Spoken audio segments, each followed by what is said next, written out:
Iya, Ustaz, apa betul?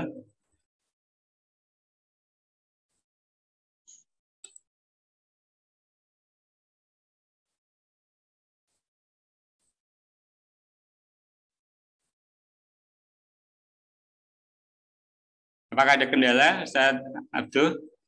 Suaranya nggak masuk?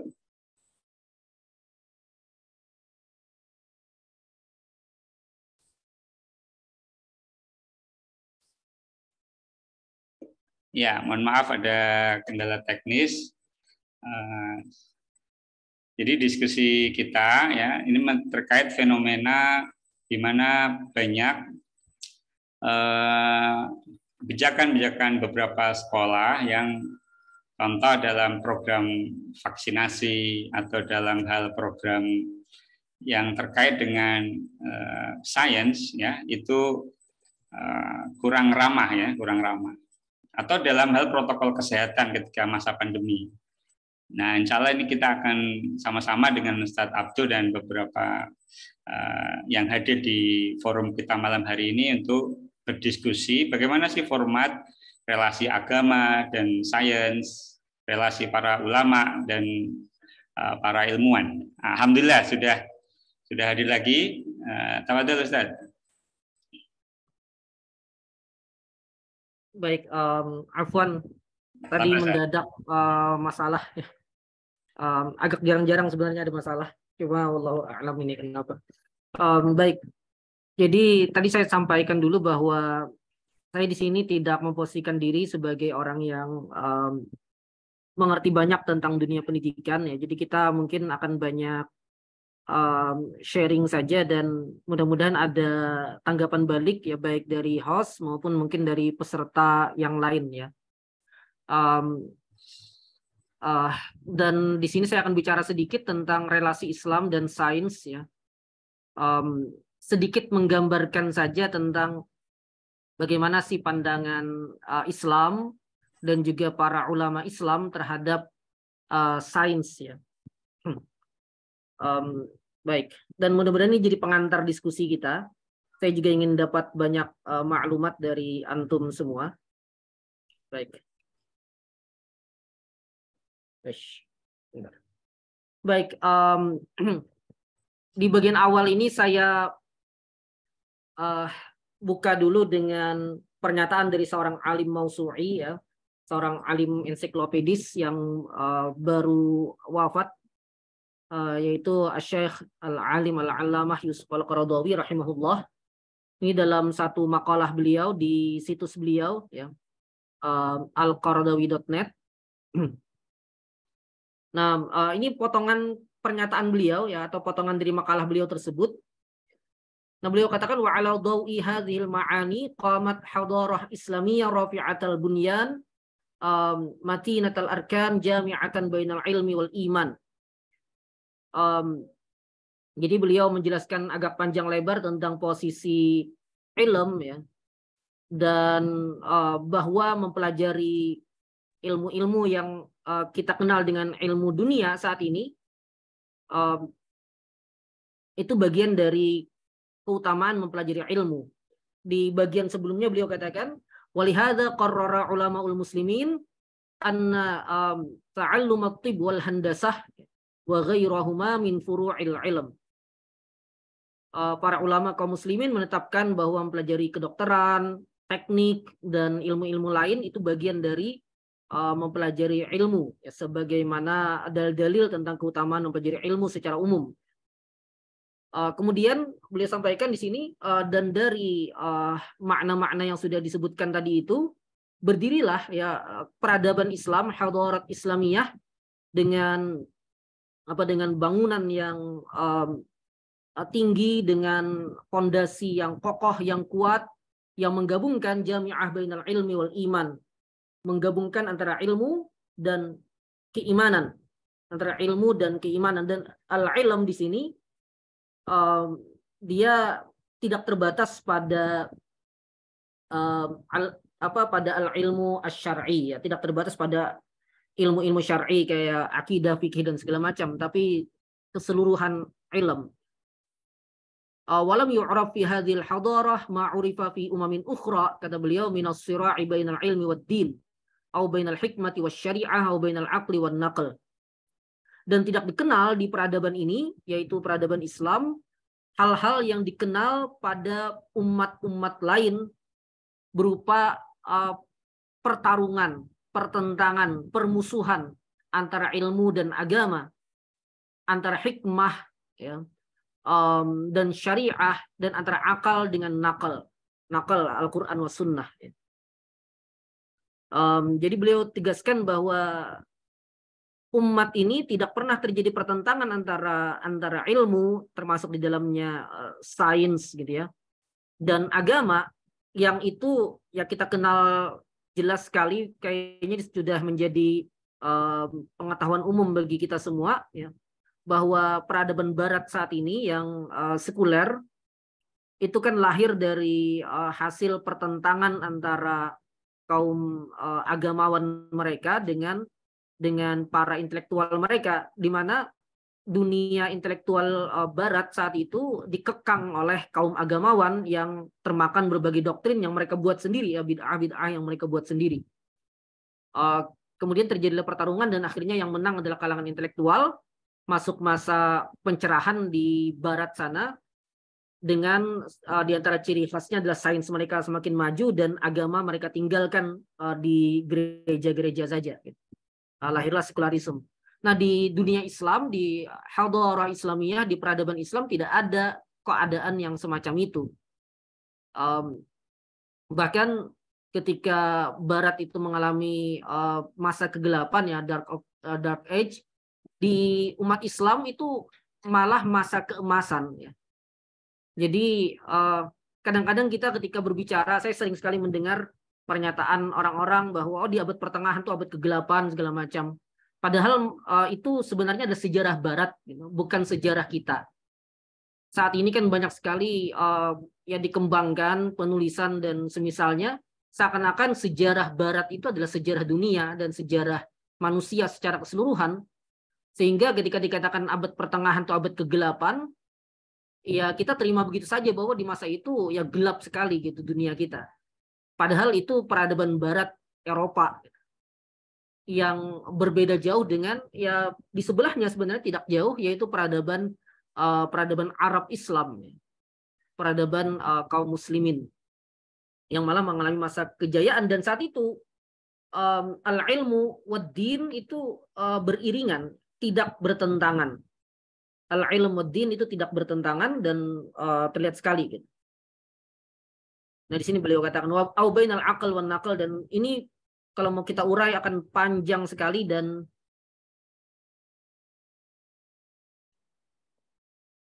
apa namanya, ya kalau kita urai ini panjang sekali, panjang penjelasannya, ya, bahwa akal dengan nakal, akal dan Al-Quran dan As-Sunnah itu tidak bertentangan. Makanya kalau ada yang sering mengikuti tulisan-tulisan saya ataupun materi-materi saya lewat audio dan lain-lain, saya sering sampaikan bahwa orang yang mengira bahwa agama kita itu memusuhi akal, pikiran, itu dia tidak paham sebenarnya. Karena posisi akal itu sangat penting sekali dalam agama kita, termasuk dalam fahmu an-nusus, yang memahami nas-nas. Dan itu menunjukkan tidak ada pertentangan antara akal dengan nakal. Kemudian beliau katakan, bal kana katsirun min ulama asy-syara', bahkan dulu banyak, ya. Ini bukan mayoritas tapi kasir, banyak, ya. Banyak dari ulama syariat itu sekaligus beliau katakan sini adalah seorang dokter, seorang ahli matematika, ya, riyadhiyin, kimiaiyin, ahli kimia, ahli astronomi dan lain-lain. Beliau sebutkan di sini beberapa contoh: Ibnu Rushd, Fakhrur Razi, Al-Khawarizmi, Ibnu Nafis, Ibnu Khaldun dan lain-lain, ya. Untuk menunjukkan, ya, meskipun ya perlu kita pahami juga bahwa ada perbedaan cabang-cabang ilmu di masa lalu dengan di masa sekarang, karena di masa sekarang cabang-cabang ilmu itu semakin mengalami hilirisasi, ya, sehingga untuk menemukan pakar di berbagai bidang pada satu orang tuh jauh lebih sulit saat ini, selama itu benar-benar pakar, ya. Nanti saya jelaskan di akhir juga. Nah, namun apa yang terjadi di masa lalu itu menunjukkan bahwa para ulama kaum muslimin, mereka bukan orang yang mengatakan yang baik itu cuma belajar agama, belajar ilmu lain itu adalah sesuatu yang mazmum, sesuatu yang tercela dan segala macam. Nah, cara pandang semacam itu adalah cara pandang yang keliru, yang sayangnya ada di masa sekarang. Baik, kita lanjutkan dulu. Nah, sekarang saya beralih ke kitab yang sangat-sangat masyhur. Ini kitab dikaji. Kalau di daerah kami, Kalimantan Selatan, ini salah satu kitab yang banyak dikaji. Bahkan meskipun kitab level berat ini, tapi dikaji di tengah masyarakat, ya. Yaitu kitab Ihya Ulumuddin, karya Al-Imam Hujjatul Islam Muhammad bin Muhammad Al-Ghazali rahimahullah ta'ala. Ini penjelasan tentang ilmu. Di sini penjelasan ilmu yang fardu kifayah. Agak panjang beliau, ya. Nah, kemudian beliau katakan di sini fal ulum allati laisat syar'iyyah, ilmu-ilmu yang bukan ilmu syar'i. Maksud bukan ilmu syar'i itu ilmu yang tidak bersumber dari Al-Qur'an dan As-Sunnah lah gitu lah mudahnya. Nah, ilmu-ilmu yang ghairu syar'i ini, kata beliau, terbagi ada yang terpuji, mahmud, ada yang tercela, mazmum, dan ada yang mubah. Tapi kita tidak akan bahas terlalu banyak begitu, ya. Nah, fal mahmud, ilmu yang terpuji adalah yang berkaitan dengan masalihud dunya, dengan kemaslahatan dunia. Di sini beliau sebutkan katibbi wal hisab, seperti kedokteran dan hisab. Ingat Imam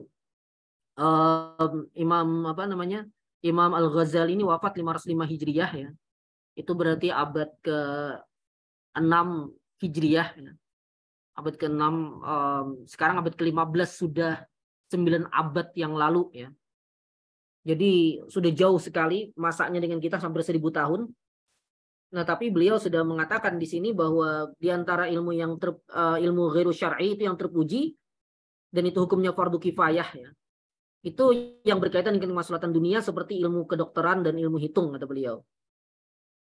Dan yang terpuji itu terbagi menjadi ilmu yang fardu kifayah dan ada juga yang fadilah, ya, sunnah, meskipun tidak sampai fardu.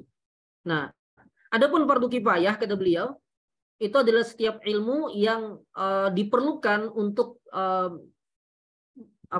untuk mewujudkan kemaslahatan urusan-urusan dunia kita, untuk menegakkan urusan dunia kita.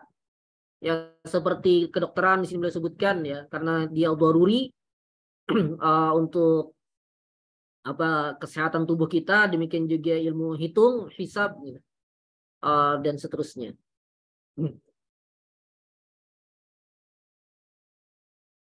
Beliau juga katakan di sini, misalnya ilmu pertanian, ya, kemudian ilmu jahit menjahit, itu ilmu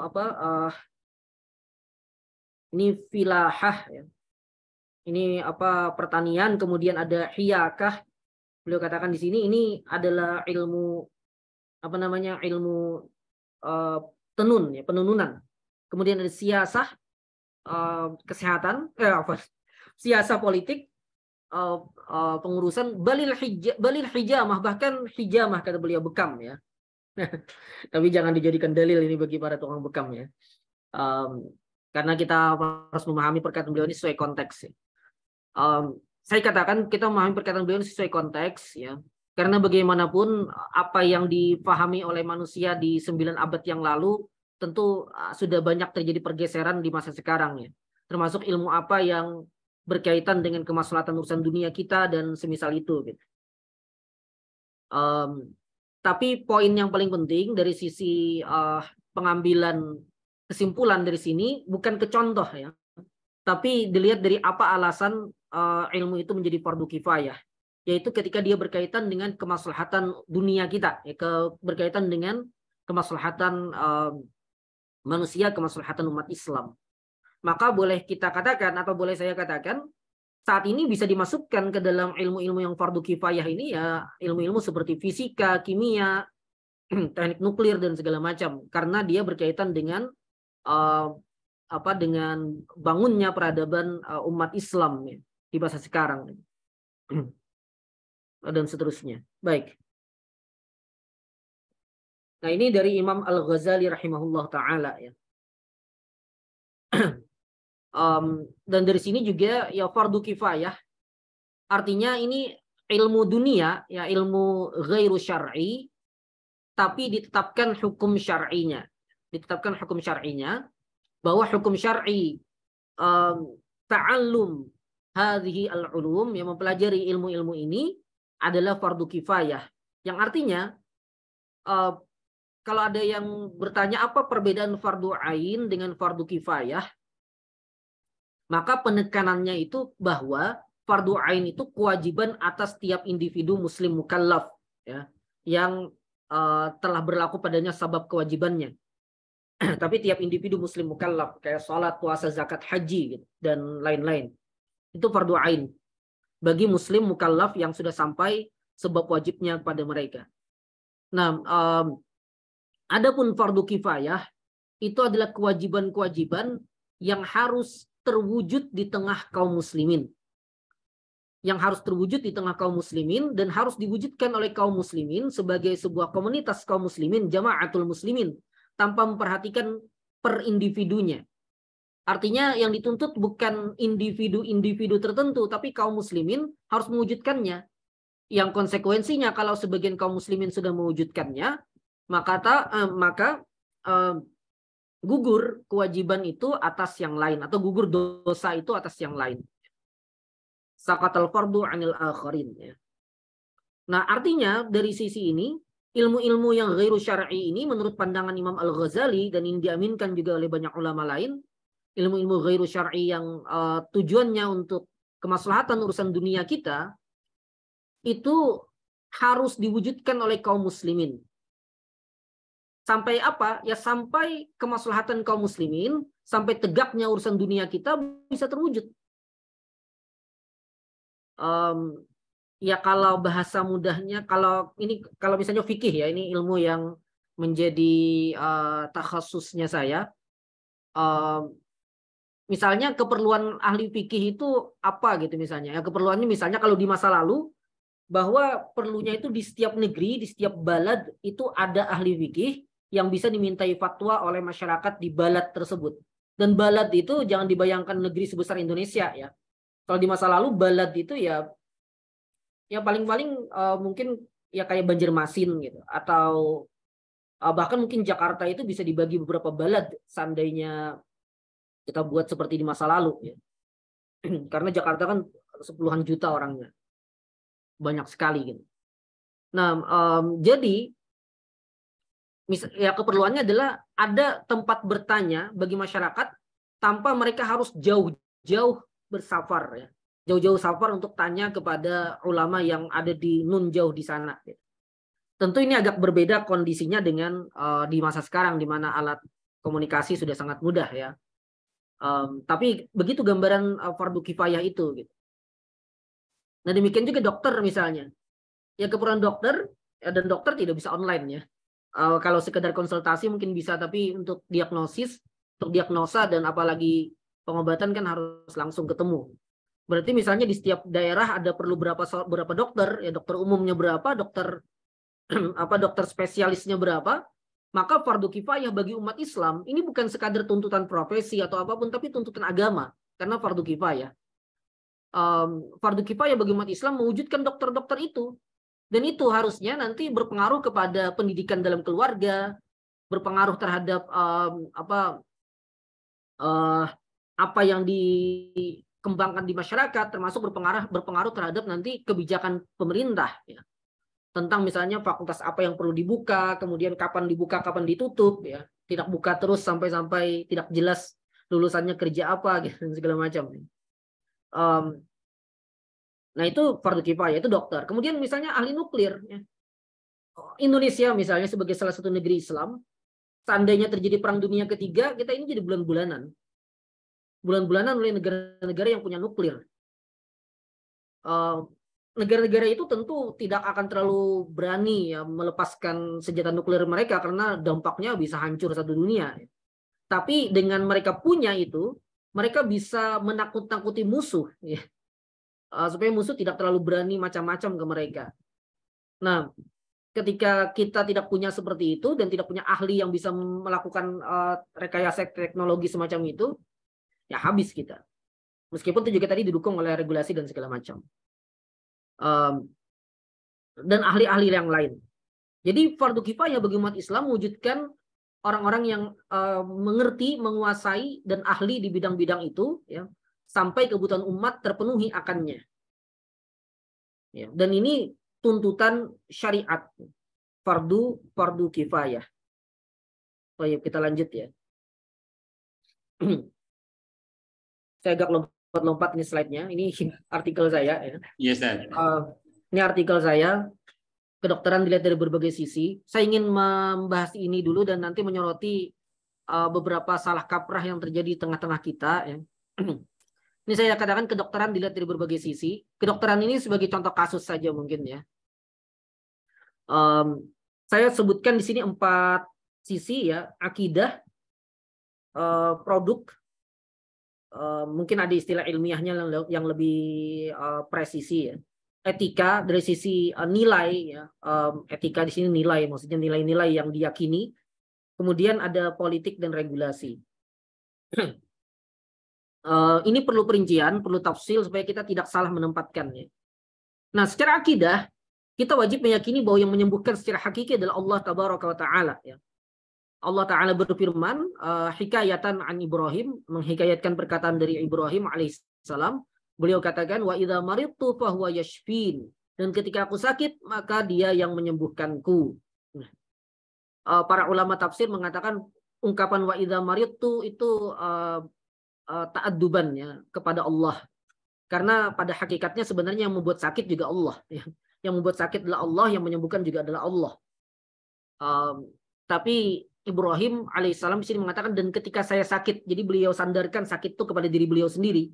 Tapi penyembuhan kepada Allah itu sebagai bagian dari adab.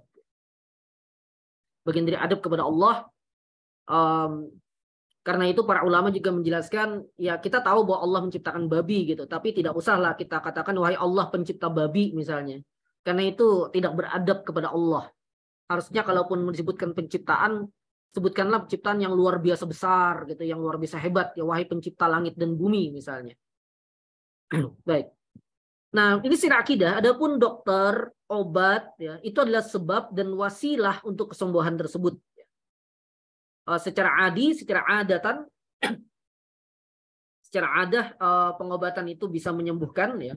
Dan secara syar'i dalam arti syariat memang membolehkan dan menganjurkan berobat.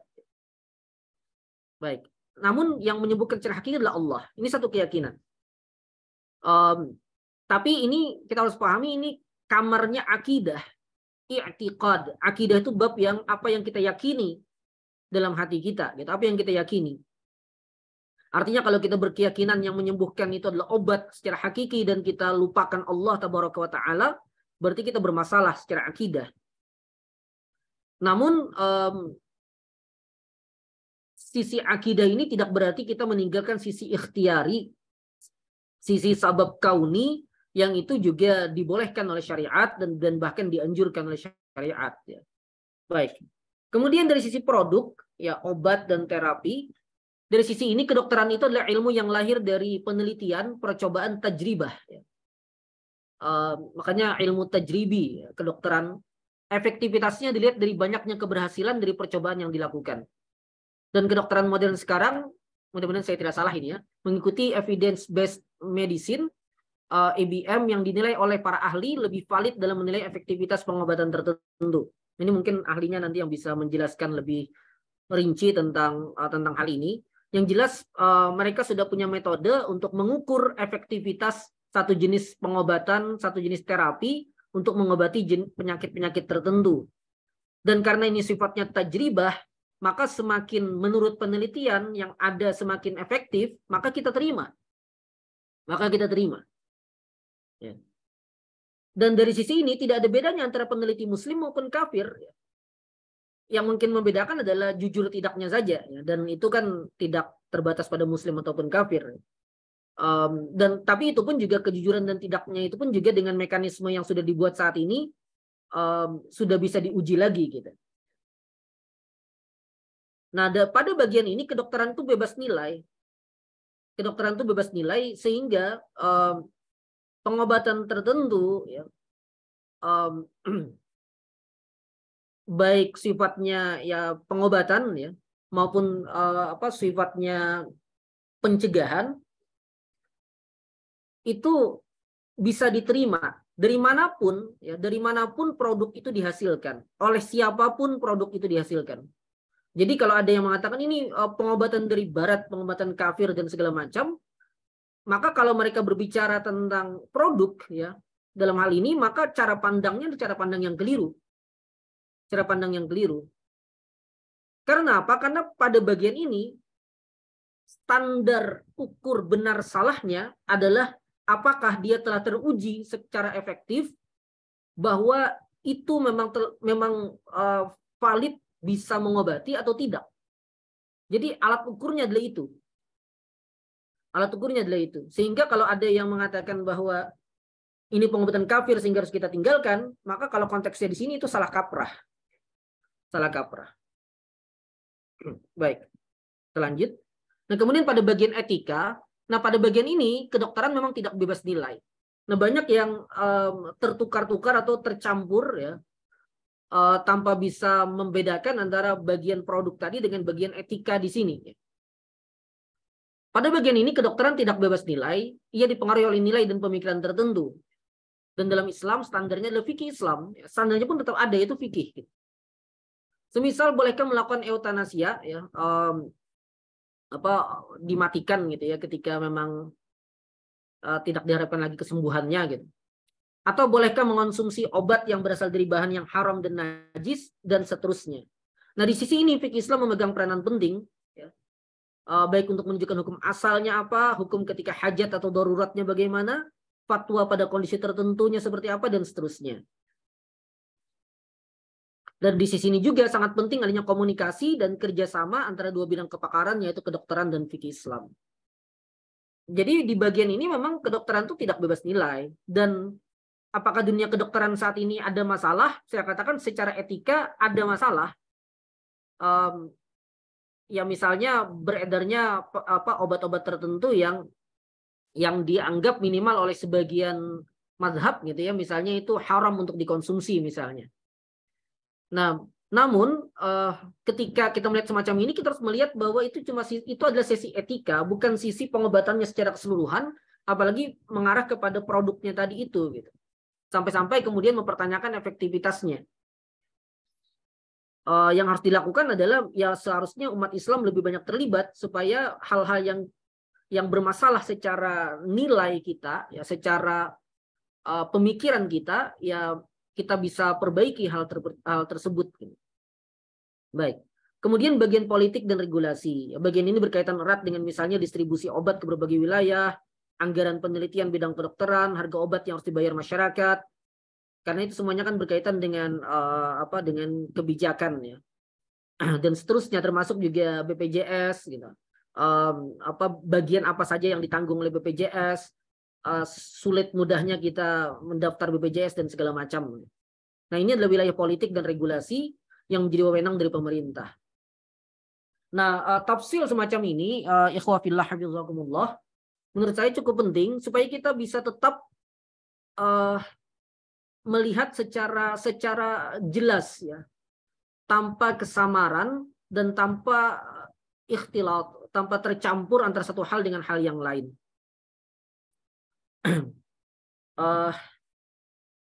Misal tentang vaksin COVID misalnya yang sempat berbayar dulu misalnya, ya, atau ada yang berbayar gitu. Nah, itu sebenarnya berbayar tidaknya itu kan bagian dari politik dan regulasi, ya.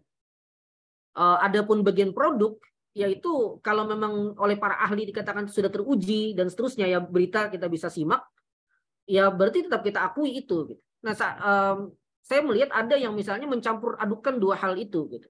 Ketika dia melihat, oh ini kan vaksin bayar gitu, mahal segala macam, sehingga kemudian dia tolak hal itu dengan penolakan terhadap kedokterannya. Nah, itu adalah salah kaprah ketika dia tidak bisa memperinci. Atau sebagian orang, saya tidak katakan alim, ya, karena kalau alim ilmu syariat tentu tidak seperti itu, ya, kecuali wallahu a'lam, ya. Antara dua sih, orangnya alim dalam ilmu syar'i tapi tidak, ya, tapi terlalu banyak termakan teori konspirasi, ya, itu satu. Atau yang kedua, dia sebenarnya salih ya, orang yang baik lah, tapi sebenarnya tidak alim dalam ilmu syariat. Ya, masyarakat kita kan tidak bisa membedakan dua hal itu ya. Ketika ada misalnya yang ketika wabah, penyakit dan segala macam, mereka membawanya ke bab akidah. Ya kan kalau memang mati ya betul itu. Kalau memang mati ya mati gitu. Kalau seperti itu apa mau dia misalnya naik motor sekencang-kencangnya gitu tanpa pakai helm, atau naik mobil tanpa pakai tanpa pakai ikat apa namanya seatbelt, seatbelt, iya tali pengaman ya. Sabuk ya. pengaman. Sabuk pengaman ya, astagfirullah. Sabuk pengaman misalnya, apakah dia mau gitu? Atau tidak usah pakai sabuk, tidak usah bicara sabuk pengaman lah, itu yang itu mungkin masih banyak yang, kalau di daerah kami masih banyak yang tidak peduli begitu. Misalnya melawan arus gitu. Ketika jalan ramai misalnya, apa berani dia? Dengan alasan secara akidah kan ya kalau mati juga gitu. Ya tidak juga faktanya. Nah, termasuk dalam bidang kedokteran juga seperti itu. Nah, ini contoh saja satu bidang ya, kedokteran. Sebenarnya bisa juga kita berlakukan untuk yang lain-lain gitu ya. Makanya ya banyak yang berbicara tentang misalnya sains segala macam. Sisi kritik terhadap sains barat itu banyak yang masih samar gitu ya. Masih banyak yang samar, yang kadang-kadang tidak mampu membedakan antara aspek etika dengan aspek hasil penelitian pengamatan yang bisa dibuktikan secara sains gitu. Ya, kadang-kadang mereka tolak dan mereka katakan ini bukan sains menurut Islam, tanpa memperinci bahwa sebenarnya yang bermasalah itu cuma sisi etikanya saja misalnya. Adapun hasil penelitiannya itu sebenarnya bisa kita terima dan mungkin bisa diperbaiki dari sisi etikanya seandainya umat Islam yang terlibat di sana. Ini terlepas dari ada juga yang memang pseudoscience ya, yang oleh kalangan ahli sains sendiri mungkin masih belum diterima secara ijma' mereka bahwa itu bisa diterima. Baik.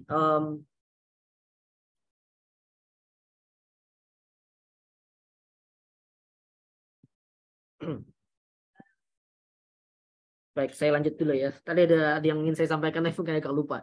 Nah, sekarang di sini saya lihat umat Islam ya sebagai satu umat ya, sebagai jama'atul muslimin ya, al-ummatul islamiyah, al-ummatul muhammadiyah, maka ya umat ini harus menguasai, di sini saya tambahkan dan lain-lain ya. Karena banyak lagi gitu.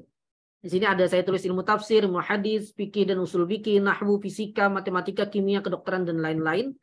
Ini adalah semua bidang yang harus dikuasai oleh umat Islam dan lain-lain gitu ya. Ada geografi, ada sejarah, ada ekonomi, ada sosial politik dan segala macam gitu, teknik dan seterusnya ya.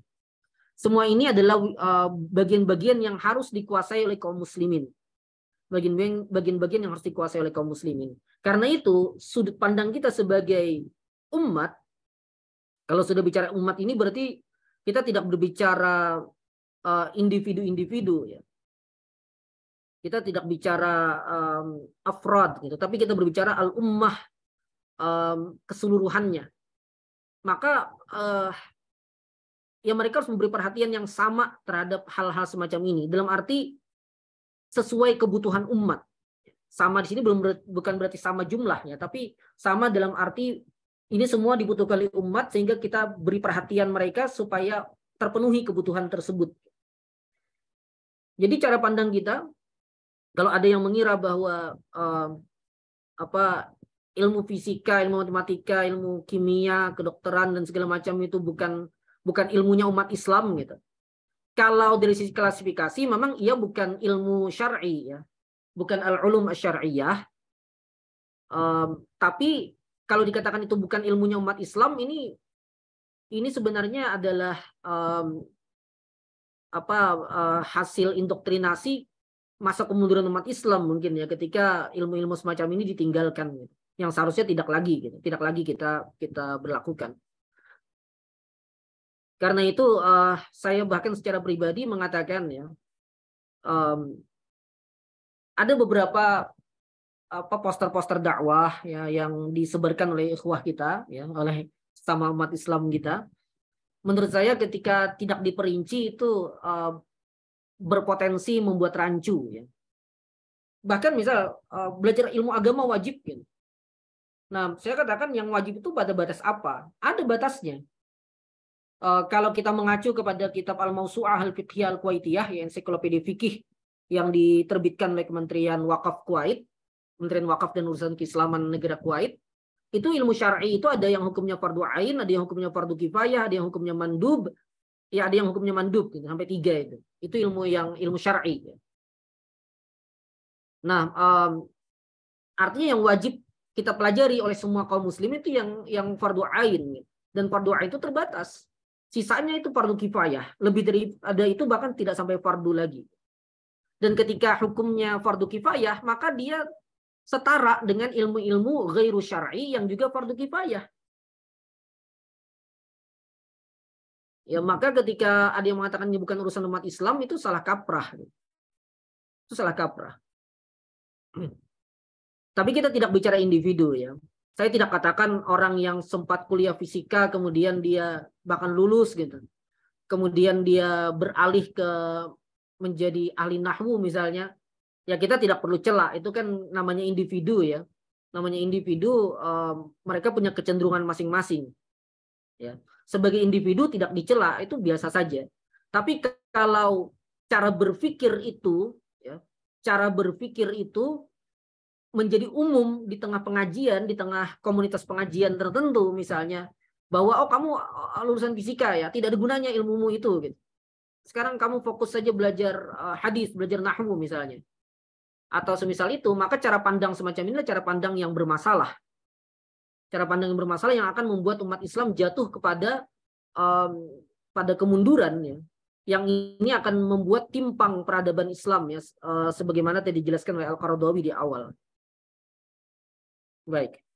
Nah, tadi berkaitan dengan individu, saya katakan di sini bukan berarti kalau bahwa umat Islam secara keseluruhan itu memerlukan semua ilmu tadi itu dan itu harus diwujudkan di tengah umat Islam, artinya itu harus diwujudkan pada tiap individu muslim. Menurut saya ini terlalu berlebihan ya. Kalau itu harus diwujudkan pada tiap individu muslim. Apalagi di masa sekarang di mana cabang-cabang ilmu itu sudah mengalami hilirisasi yang luar biasa. Ilmu syar'i telah mengalami hilirisasi yang luar biasa. Usul fikih saja ya di masa lalu di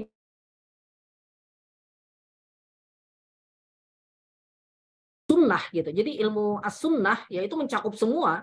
Ada ilmu bahasanya, ada fikih, usul fikih dan segala macam. Tapi saat ini ilmu hadis aja ada banyak cabang-cabangnya. Ya. Ada mustalah hadis, ilmu jarah wa ta'dil, rijalul hadis dan segala macam gitu. Ilal hadis dan segala macam. Kemudian fikih, ada furuk fikhiyah, ada qawaid fikhiyah, ada tarikh fikih dan seterusnya. Usul fikih kemudian mencabang, ada pembahasan tentang maqasidus syariah dan segala macam. Saat ini pencabangan ilmu itu sudah semakin banyak dan sudah semakin panjang, semakin banyak buku yang harus dikhatamkan. Itu gitu. Ilmu-ilmu ghairu syar'i juga demikian. Menurut banyak peneliti, kan ilmu-ilmu ghairu syar'i itu akarnya banyak dari filsafat ya. Ketika kita berpikir gitu. Ketika kita berpikir tentang sesuatu, kemudian kita menemukan sesuatu tersebut dan kemudian lahirlah berbagai macam ilmu, ya. Matematika, kemudian ada fisika, kimia dan segala macam. Makanya teori-teori matematika dan segala macam itu di masa lalu itu lahir dari para filsuf. Lahir dari para filsuf. Nah saat ini ketika ilmu-ilmu itu sudah mengalami hilirisasi, maka akan semakin rumit ya. Matematika saja banyak sekali cabang-cabang ilmunya, yang bahkan dengan fisika sudah jauh. Padahal kan sama-sama hitung-hitungan ya, sudah jauh sekali itu. Apalagi dengan usul fikih dan segala macam misalnya. Nah, karena itu kalau bicara individu muslim, maka yang lebih realistis ya, yang lebih tepat, wallahu a'lam, di sini saya katakan pertama menjadi ahli di bidang tertentu ya, sesuai level masing-masing, ahli atau praktisi lah.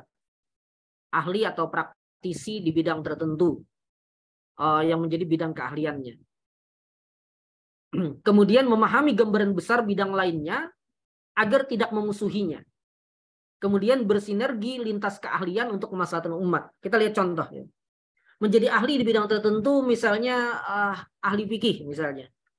Dia menjadi ahli fikih dengan belajar misalnya fikih mazhab, ada sekian kitab yang harus dia khatamkan. Kemudian dia juga perlu belajar usul fikih. Ya.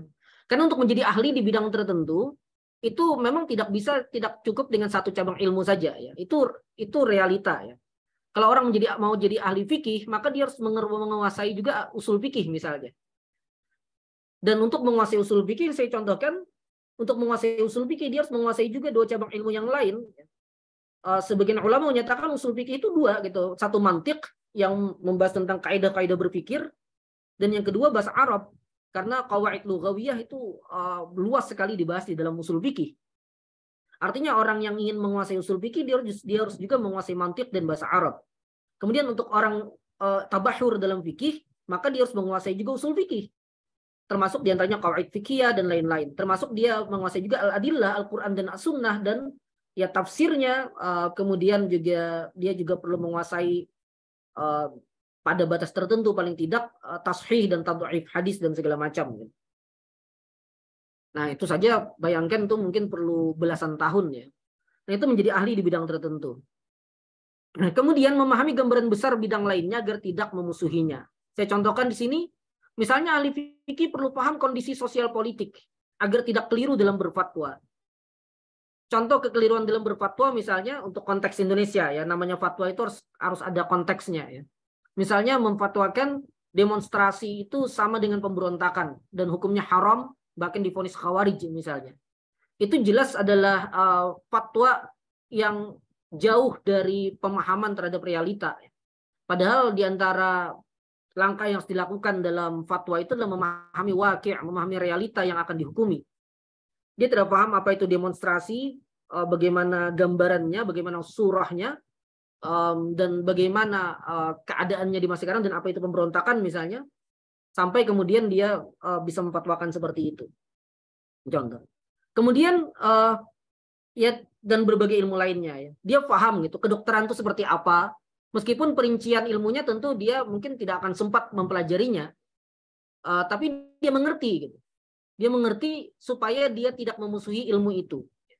Supaya dia tidak menganggap ilmu itu adalah ilmu yang remeh-temeh, tidak ada gunanya. Nah, sampai pada titik itu. Sampai dia paham manfaat dari ilmu itu untuk apa. Nah, dia perlu penguasaan yang seperti itu. Kemudian setelah itu bersinergi lintas keahlian untuk kemaslahatan umat. Contohnya ya pandemi kemarin ya. Ketika para ahli fikih memfatwakan setelah mendengarkan penjelasan dari para ahli para ahli kesehatan masyarakat ya, atau para ahli kedokteran gitu, tentang bahayanya virus COVID di saat itu misalnya, kemudian lahirlah fatwa-fatwa yang kita kenal saat ini. Itu adalah contoh sinergi.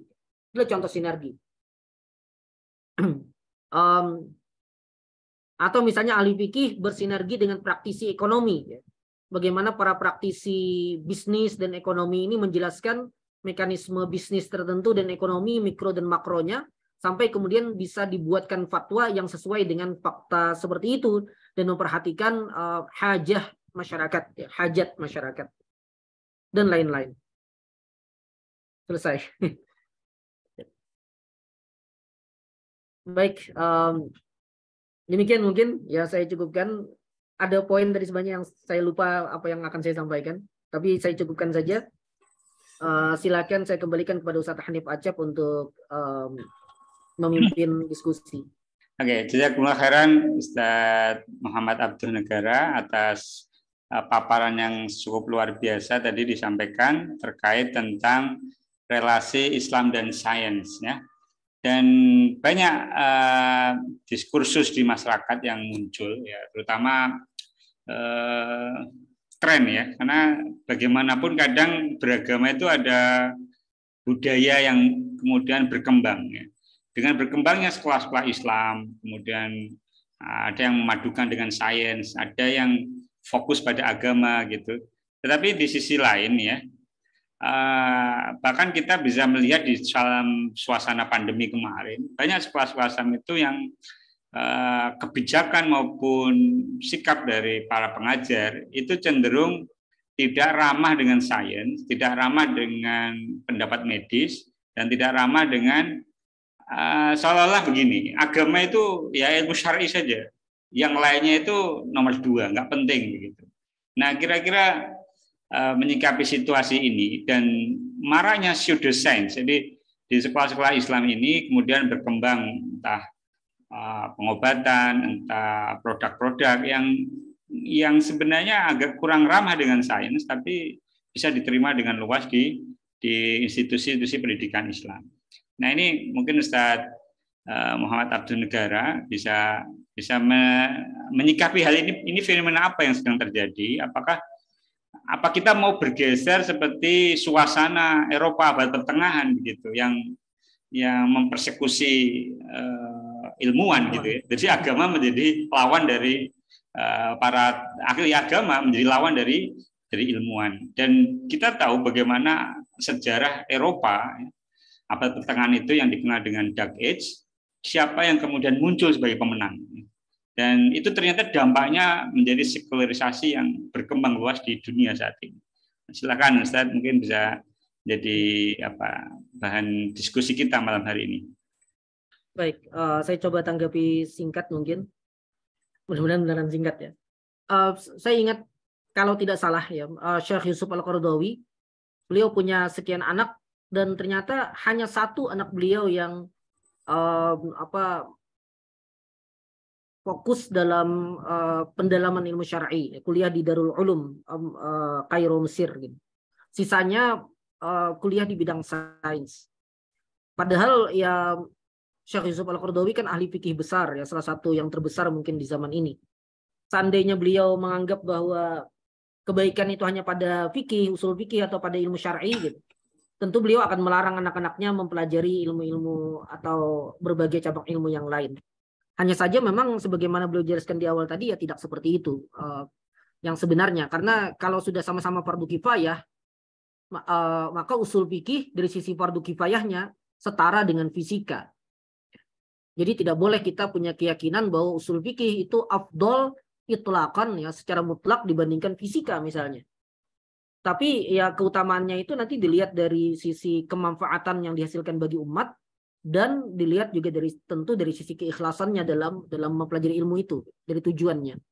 Nah, cuma dari sisi fenomena sekolah-sekolah dan komunitas-komunitas pengajian kaum muslimin, mungkin mudah-mudahan nanti ada kajian ya. Meskipun sempat ada kemarin tuh ya pas rame-rame tentang pengobatan kemarin itu, ada satu pemateri rasanya yang membahas dari sisi sosiologi ya. Menurut saya lebih menarik memang kajiannya dari sisi itu sih. Karena ya saya jujur saja agak susah memahami alur berpikir mereka karena saya tidak pernah sih masuk betul-betul ke alam pemikiran semacam itu. Saya pernah berada pada masa di mana ya anak-anak pengajian itu anti vaksin gitu. Cuma saya tidak termasuk yang aktivis getolnya juga untuk hal-hal semacam itu. Tidak ikut berbicara gitu. Karena mungkin saat itu masih cukup muda dan di masa lalu ya, sekitar belasan tahun yang lalu, dan tidak terlalu ya dari sisi kehidupan pribadi tidak terlalu berkaitan dengan itu gitu. Tapi ya ada kemungkinan sih beberapa saya melihat ya. Cuma ini perlu dikaji lebih jauh. Pertama, doktrin anti barat yang agak berlebihan tanpa memilah mana yang harus dilawan, mana yang harus diambil dan mana yang harus difilter. Padahal tradisi umat Islam sejak masa lalu mereka tidak menolak apapun dari luar Islam secara mutlak. Bahkan misalnya dalam ilmu mantik ya, ilmu mantik kan ilmu berpikir yang itu lahir dari Yunani, dari peradaban Yunani. Kodifikasinya itu pertama kali di Yunani oleh Aristoteles ya. Ketika masuk ke tubuh umat Islam, berkembang utamanya sejak masa Abbasiyah ya. Harun ar-Rasyid, kemudian masa Al-Ma'mun, dan terus berkembang. Para ulama kemudian terbagi pandangannya tentang apa hukum mempelajari ilmu mantik misalnya. Sebagian ulama mengharamkan. Sebagian ulama kayak Imam Al-Ghazali malah mengharuskan belajar ilmu itu gitu. Bahkan mengatakan orang yang tidak mempelajari ilmu mantik ilmunya tidak bisa dipercaya karena dianggap tidak mampu berpikir dengan benar. Dan ada yang melakukan tafsil. Nah, tentang ulama yang mengharamkan, para ulama kemudian menjelaskan, para ulama di masa berikutnya menjelaskan bahwa mereka mengharamkan itu sebenarnya karena realita ilmu mantik yang mereka temui di masa mereka saat itu masih belum bebas dari pemikiran-pemikiran filsuf Yunani yang bermasalah secara pandangan alamnya gitu. Tapi ketika hal itu sudah dibersihkan, kata para ulama berikutnya ya, ketika hal itu sudah dibersihkan dari unsur-unsur yang kufur itu, maka seluruh ulama kemudian sepakat bahwa mempelajari ilmu mantik itu hukumnya boleh. Dan dia adalah alat yang diperlukan untuk mempelajari berbagai cabang ilmu yang lain. Nah, artinya dalam tradisi umat Islam tidak pernah menolak sepenuhnya apa yang berasal dari Barat. Kemudian juga Rasulullah, bahkan di masa Rasulullah SAW sendiri, beliau menerima dokter dari luar kaum muslimin. Ya. Di masa Umar beliau mengadopsi sistem diwan gitu dari peradaban luar Islam dan seterusnya. Dan itu menunjukkan bahwa ya umat Islam tidak pernah, bahkan sejak awal lahirnya Islam itu tidak pernah anti Barat sepenuhnya. Tapi mereka punya filter untuk membedakan mana yang bisa diambil, mana yang harus ditinggalkan, dan mana yang difilter. Nah, sebagian komunitas kaum muslimin saat ini tampaknya sikap anti Baratnya agak kebablasan. Entah ditambah mungkin dengan teori konspirasi yang agak berlebihan ya, yang seakan-akan saat ini penguasa dunia sepenuhnya semua kegiatan kita ini dikendalikan oleh oleh Barat, oleh Yahudi, seakan-akan kita tidak bisa ngapa-ngapain gitu. Menurut saya itu terlihat memusuhi Barat, tapi malah tampak seakan-akan Barat tuh begitu hebat sekali gitu. Ya, malah menjadi kita jadi inferior malah gitu. Seakan-akan kita tidak bisa ngapa-ngapain. Ya. Nah, ya itu mungkin yang menjadi diantara penyebab mengapa mereka apapun yang dari Barat, dan kebetulan kedokteran banyak obatnya dan penelitiannya dari Barat, kemudian mereka tolak. Tampaknya begitu, wallahu a'lam. Oke. Saya setuju tadi yang Antum sampaikan tadi ya, bahwa pendekatan sosiologi itu agak kurang perhatian juga ya, bagaimana kultur satu komunitas. Ini awalnya individu, kemudian berkembang di komunitas, kemudian ada doktrin patron klien gitu ya. Jadi kalau leadernya kena, seluruh anggota komunitas itu kena. Dan dengan adanya sosial media seperti WhatsApp group misalkan, satu tokoh penting di satu WhatsApp kena, satu grup kena gitu kan. Nah, ini pola penyebaran yang memang circle itu sangat pengaruh kuat gitu ya. Dimana kalau ada satu orang kena pseudoscience itu semuanya kena, dan itu sangat memprihatinkan ketika terjadi di lembaga pendidikan. Baik terjadi pada tokoh-tokoh masyarakat yang itu menjadi panutan masyarakat.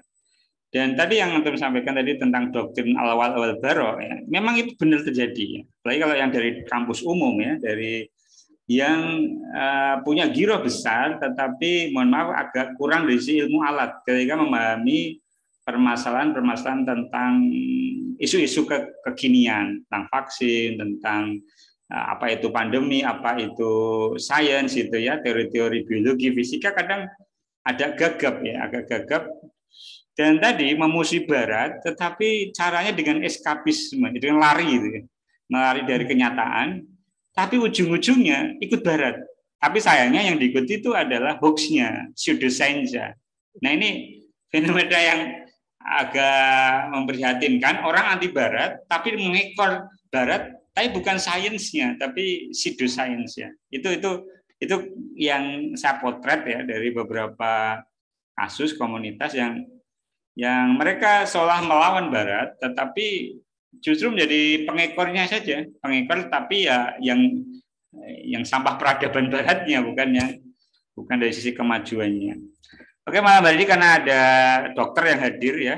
Nah, ini ada Bu Dokter, Bu. Silakan mungkin bisa, karena ini kita Ustaz Muhammad Abdul dari sisi fikih, dari usul fikih, mungkin ada dari sisi medis memberi tambahan. Saya persilakan dari audien yang hadir, Dr. Indra bisa open mic.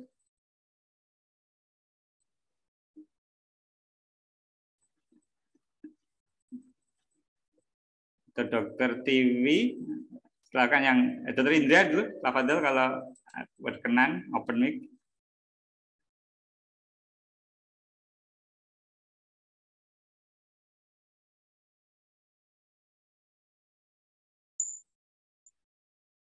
Atau Pak Ragil, ada Pak Ragil?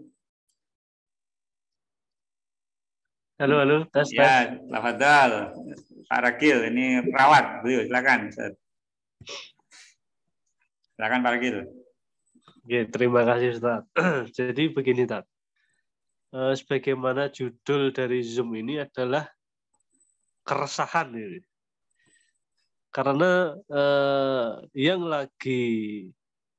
jadi perhatian untuk saat ini, apalagi kami di sektor kesehatan, itu memang sektor kesehatan itu sendiri. Karena kalau di berbagai sektor lain itu kayaknya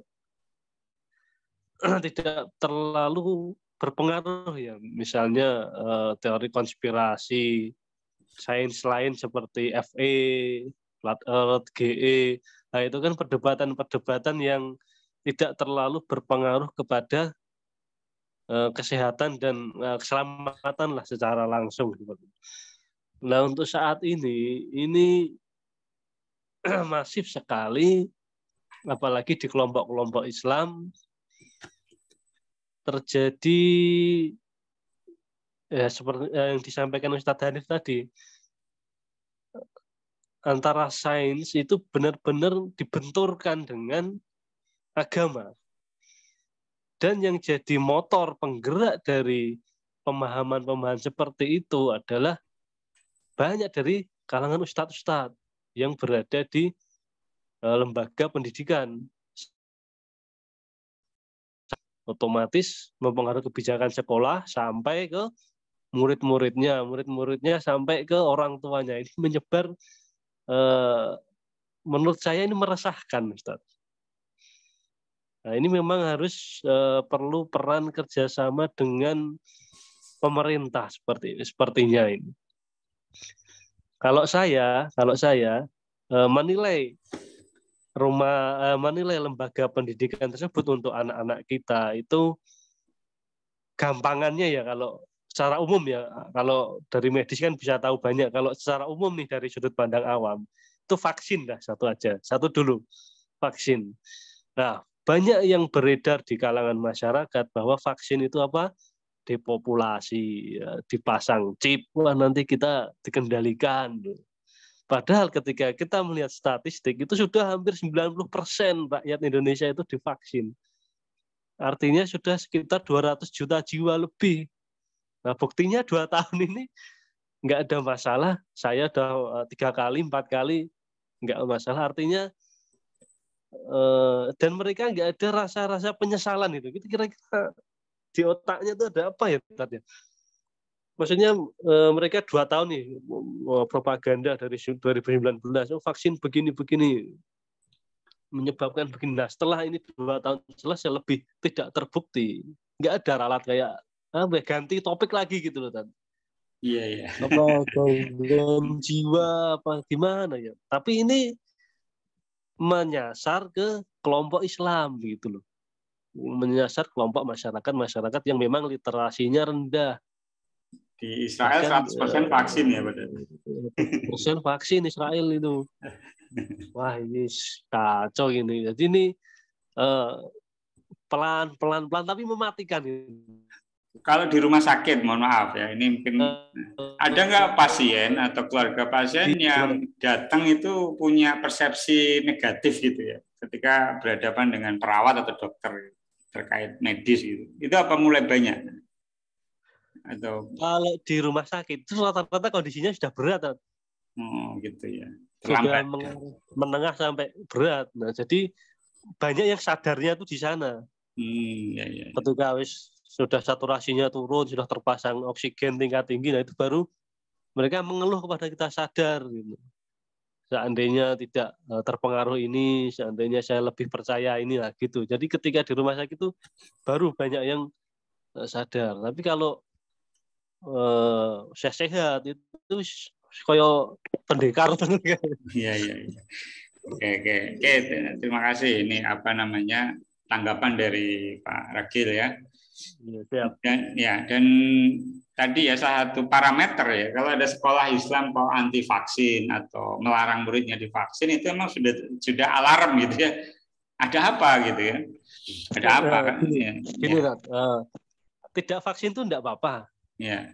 Karena mungkin ada indikasi medis tertentu yang itu kontraindikasi lah dengan vaksin.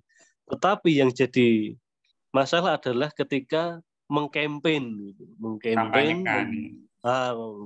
dengan narasi yang tidak benar. Nah ini membahayakan. Coba kita proyeksikan ke depan jika ini hampir rakyat Indonesia memiliki pemahaman seperti ini. Ini proyeksi saya ke depan ini nanti akan bahaya generasi kita, stunting, kemudian penyakit menular banyak, kebodohan karena IQ rendah, ya otomatis dijajah nanti oleh bangsa asing karena SDM kita ini diserang. Kalau istilah perang itu ada namanya asimetris war, perang asimetris, ya itu yang menyerang pola pikir negara. Jadi nggak perlu perang pakai tank, pakai tentara, itu nggak perlu, cukup serang itu pola pikir dengan masyarakatnya, nanti pelan-pelan runtuh sendiri itu negara. Nah ini ke depan ini tantangannya kurang lebih akan seperti itu. Oke. Itu tadi. Oke. Ya, terima kasih. Ya, Pak Ragil.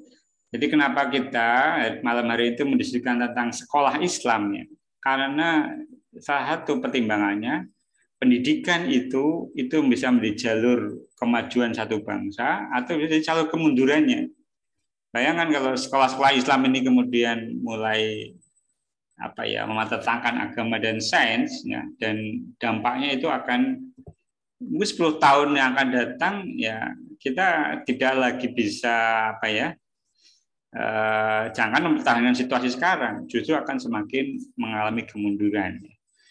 Oke, mungkin dari yang lain bisa bertanya atau berpendapat. Saya beri kesempatan pada audiens malam hari ini. Nanti akan ditanggapi oleh Ustaz Muhammad Abdul Negara. Oke, yang raise hand Pak Muhammad Mikdad Amin. Saya berikan waktu untuk open mic. Fadal, silakan. Ya, terima kasih. Assalamualaikum warahmatullahi wabarakatuh. Waalaikumsalam warahmatullahi wabarakatuh. Terima kasih Ustadz Hanif dan Ustadz Muhammad Abduh. Saya Mikdad dari Jakarta. Senang sekali bergabung di acara ini. Saya guru SD ya Yayasan Islam lah. Jadi di sekolah-sekolah Islam itu mungkin ada yang dari pihak yayasannya tidak ramah sains, mungkin ada ya. Tapi mungkin ada yang saya rasa netral atau dari pihak yayasan sudah mengedukasi tentang vaksinasi. Tapi praktek di lapangannya itu tergantung gurunya. Misalnya di satu kelas wali kelasnya mendukung vaksinasi, maka dia mengedukasi. Tapi kelas lain ada wali kelas malah memberi kesempatan yang mau vaksin silakan, yang tidak silakan gitu kan. Jadi ada kasus seperti itu. Jadi kalau kita ingin melihat-lihat ini sekolah ramah sains atau tidak, ya ada yang tergantung guru-gurunya juga ya. Tergantung pihak manajemen sekolah, kepala sekolahnya. Misalnya ada kasus, ada guru menegur anaknya untuk menegur siswa-siswanya untuk menerapkan protokol kesehatan, pakai masker. Tapi justru ditegur oleh kepala sekolah, jangan ketat-ketat begitulah, kurangilah teguran-teguran untuk anak-anak. Jadi kepala sekolahnya mungkin ya tidak teredukasi tentang protokol kesehatan gitu. Iya, Jadi iya. ada kasus seperti itu ya. Jadi kalau yang jadi kepala sekolahnya orang yang pro science ya, alhamdulillah. Kalau yang bukan ya begitu. Pemicunya apa Ustadz? Kalau boleh tahu, kenapa ada Ustadz yang tidak ramah sains? Dari mana pemahaman itu atau informasi mana yang mereka jadikan rujukan? Sebenarnya dibilang Ustadz juga bukan ya. Ada yang latar pendidikannya mungkin umum gitu kan. Dibilang Ustadz juga ya bukan ahli syar'i juga. Saya rasa tidak semua berlatar belakang karena sangat-sangat menggandrungi ilmu syar'i lalu memusuhi ilmu sains ya. Ada juga yang pengajar di sekolah-sekolah Islam yang menginduknya ke Diknas ya. Sebenarnya ada pelajaran matematika tetap ada, pelajaran IPA tetap ada, kan mereka menginduk ke Diknas ya, bukan madrasah atau pesantren khusus ilmu syar'i. Tapi ya sekedar diajarkan di kelas, tapi kok ketika prakteknya, ketika kemarin misalnya mereka anti vaksin gitu kan, ya ya ada fenomena seperti itu. Saya lihat dari beberapa teman guru seperti itu ya. Iya. Kemudian ya itu tadi, mereka mungkin terkena teori konspirasi, jadi tidak berminat untuk mendalami kedokteran yang dianggap kedokteran barat. Nah, terus ya sayangnya mereka malah menggandrungi pseudoscience yang juga dari luar Islam juga gitu kan. Misalnya untuk mengenal kecerdasan anak pakai tes sidik jari atau grafologi, membaca tulisan tangan atau semacam NLP dan lain-lain. Teori-teori pendekatan psikologi itu mereka gandrungi sekali gitu kan. Iya. Teori-teori pendidikan modern gitu kan, dari ilmuwan Amerika, Eropa dan lain-lain mereka gandrungi, tapi yang benar-benar ilmiah seperti kedokteran, farmasi ya kurang digeluti. Iya. Mungkin Ustadz Hanif menemukan yang sama seperti ini ya. Iya. Ya itu dari saya. Terima kasih. Syukran informasinya Ustadz Muhammad Mikdad Amin ya. Artinya apa yang kita bahas malam hari ini itu faktual ya, benar-benar terjadi di lapangan ya, bukan kami nggak mengada-ada. Jadi saya punya anak ya, sekolah di beberapa sekolah Islam gitu ya, itu memang terjadi. Dan apa yang menjadi pemicu ini yang ingin menarik untuk kita gali, dari mana asal mula munculnya pemahaman anti sains yang tumbuh di dunia pendidikan. Karena bagaimanapun ya, seringkali kita mengatakan adab dan ilmu. Tapi kalau di dunia pendidikan sendiri dengan ilmu yang itu ilmiah ya, meskipun tidak dari syar'i, tetapi tidak dihormati dan dianggap sebelah mata, itu kan juga sama halnya tidak menghargai ilmu, tidak beradab dengan ilmu, meskipun itu bukan ilmu syar'i, itu ilmu sains. Dan saya bandingkan dulu waktu saya kecil, saya sekolah di madrasah ibtidaiyah di zaman dulu. Ketika divaksinasi ya semua divaksin, kecuali anak-anak yang takut lari, takut disuntik, bukan karena anti sains atau anti vaksin, tapi takut jarum, dan itu ya wajar anak-anak gitu ya. Tapi setahu saya di sekolah saya semua divaksin, soalnya mungkin 1-2 karena lari atau karena nggak masuk sekolah. Sesuatu yang terbalik dengan hari ini, zaman makin maju, tapi vaksinasi rendah. Muncul kasus polio lagi ya di beberapa kota-kota Islam, ya, kota-kota yang basis Muslimnya kuat, muncul lagi kasus-kasus yang dulu sudah tereliminasi dengan program vaksinasi. Ini saya bacakan ada ini bukan Dokter TV tapi TV yang lain ya.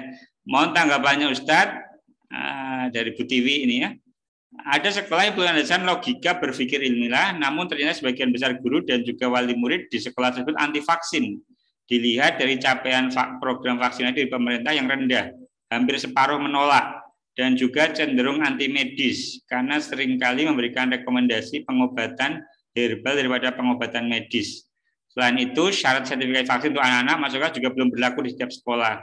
Yang lagi baru-baru ini kasus KLB distrik di Garut diduga karena ada tokoh masyarakat yang melarang. Nah, ini fenomena yang terjadi. Mungkin dari Ustadz Abdul Negara ada tanggapan, Tafadhol Ustadz. Baik. Ya mungkin sedikit saja ya, karena ya saya juga bukan ya pengkaji atau peneliti di bidang ini. Tapi berkaitan dengan apa alasan ya tokoh-tokoh ustadz tertentu, oknum gitu ya, yang bersikap anti sains atau ya menolak gitu, kedokteran modern dan semisalnya. Jawaban pastinya adalah ya mereka salah dalam memahami relasi antara Islam dan sains, atau secara khusus Islam dan kedokteran modern ya. Yang sebagiannya mungkin sudah pernah kita ulas juga saat diskusi yang dulu ya. Jadi alasan penyebab utamanya adalah karena mereka salah paham. Hanya saja apa yang menyebabkan mereka salah paham, nah ini memang perlu dikaji lebih jauh ya. Mungkin ada aspek sisi keilmuan, ilmu syar'inya sendiri. Ada juga mungkin bisa dikaji dari sisi aspek sosiologinya, dan tadi juga sudah singgung sedikit. Nah, dari sisi aspek keilmuan, ilmu syar'inya tampaknya memang ada ketidakmampuan ya, dan ini boleh kita soroti dari ini ya, dari kelemahan pembelajaran kita. Dan saya beberapa kali menyampaikan ini juga, dan yang menyatakan ini bahkan sekelas Dr. Yusuf Al-Qaradawi, saya kembali mengulang karena saya banyak baca buku beliau ya, bukan karena saya fanatik kepada beliau, bahwa salah satu kelemahan pembelajaran studi Islam, ini studi Islam beliau sampaikan ya, bahwa banyak sekali pembelajaran ya dan para santri itu terlalu menekankan hanya pada aspek, tanda petiknya hanya pada aspek hafalan tanpa memperhatikan aspek pemahaman. Ini mirip-mirip ya dengan yang berulang kali disampaikan oleh Nadiem, misalnya Nadiem Makarim ya, Menteri Pendidikan kita. Ya, dan dari sisi ini memang saya sendiri mengakui betul seperti itu gitu, bahwa banyak sekali kita itu bahkan ya ilmu syar'i itu yang telan mentah-mentah ya, dan itu juga yang misalnya dalam bagian yang lain melahirkan banyak sekali perdebatan yang faktanya yang berdebat tidak paham apa yang diperdebatkan. Ya dari sisi keilmuan misalnya ya, di usul fikih itu ada pembahasan maratibul idrak ya, tingkatan penilaian kita terhadap maklumat yang sampai kepada kita, maratibul idrak. Di sana ada dibagi menjadi al-ilm, az-zan, asyak, al-waham, al-jahal. Ini bagi yang belajar usul fikih secara benar, bahkan pada tingkat dasar harusnya sudah dapat materi ini ya. Tapi entah apakah mereka ngerti betul atau tidak ya, itu tergantung sih. Mungkin ujiannya dapat nilai 100 tapi tidak terinternalisasi pemahamannya ke dirinya. Jadi dalam menilai satu informasi yang sampai kepada kita ada tingkatan-tingkatannya. Ada yang tingkatannya al-ilm, kebenarannya 100%, dan kebenaran 100% itu ya dibuktikan dari dalil ya. Dia sesuai dengan fakta, mutabiq lil waqi' an dalil, yang lahir dari dalil, dari bukti-bukti yang ada. Misalnya tentang kebenaran adanya Allah, wujudullah, itu dibuktikan oleh dalil-dalil. Sebagaimana misalnya dikatakan Abu Hanifah tentang kapal saja, kita tidak bisa terima kalau kapal itu bisa berlayar sendiri tanpa nakhoda. Maka bagaimana dengan alam semesta ini yang beredar begitu luas sekali dan begitu sangat teratur. Masa kita tidak percaya bahwa ada yang mengaturnya? Nah itu kemudian sampai pada kesimpulan adanya sang pencipta. Nah itu derajatnya al-ilm, karena terbukti dan semua bantahan bisa dibantah balik gitu. Tanpa menyisakan sedikit pun kemungkinan keliru. Itu al-ilm. Kemudian ada lagi derajatnya zon. Zon misalnya dalam bahasan fikih ya biasa khilaf tentang kunut subuh tidak kunut subuh dan lain-lain, itu derajatnya zon. Ada ya setiap ulama punya penilaian sendiri dengan dalil yang mereka dapatkan yang tidak sampai derajatnya qat'i, tapi bagi mereka itulah yang lebih dekat pada kebenaran. Nah, ini meniscayakan adanya perselisihan gitu. Meniscayakan adanya perbedaan dan seterusnya. Kemudian ada syak, ada waham dan seterusnya. Kemudian zon sendiri itu bertingkat-tingkat. Ya, misalnya hadis sama-sama zon tapi ada yang lebih kuat daripada yang satunya gitu. Sehingga itu diperlukan misalnya dalam ketika terjadi ketidaksinkronan antar dalil dan seterusnya. Nah, pemahaman seperti ini bisa juga kita bawa sebenarnya ketika sudah menjadi malakah pada seseorang, ketika sudah menjadi terinternalisasi pada seseorang, itu harusnya dia bisa menilai informasi-informasi yang masuk gitu. Tentang misalnya bahayanya vaksin tadi misalnya. Maka harusnya dia mencari bukti, benarkah vaksin itu bahaya? Ya, dia harusnya dengan kaidah berpikir yang ada tadi, pembahasan marotibul idrak itu saja, poin itu saja, dia harusnya mencari tahu apakah informasi yang menunjukkan bahayanya vaksin itu layak menjadi bukti, bahkan meskipun hanya sampai pada tingkat zon, apakah bisa gitu? Apakah tidak ada dalil-dalil sebaliknya, ya, i'tirad terhadap dalil-dalil yang dia pakai tadi gitu. Nah, dan kalau orang mau baca saja kan akan ketahuan bahwa sikap anti vaksin secara mutlak ya, itu adalah sikap yang jelas-jelas tanpa dasar gitu.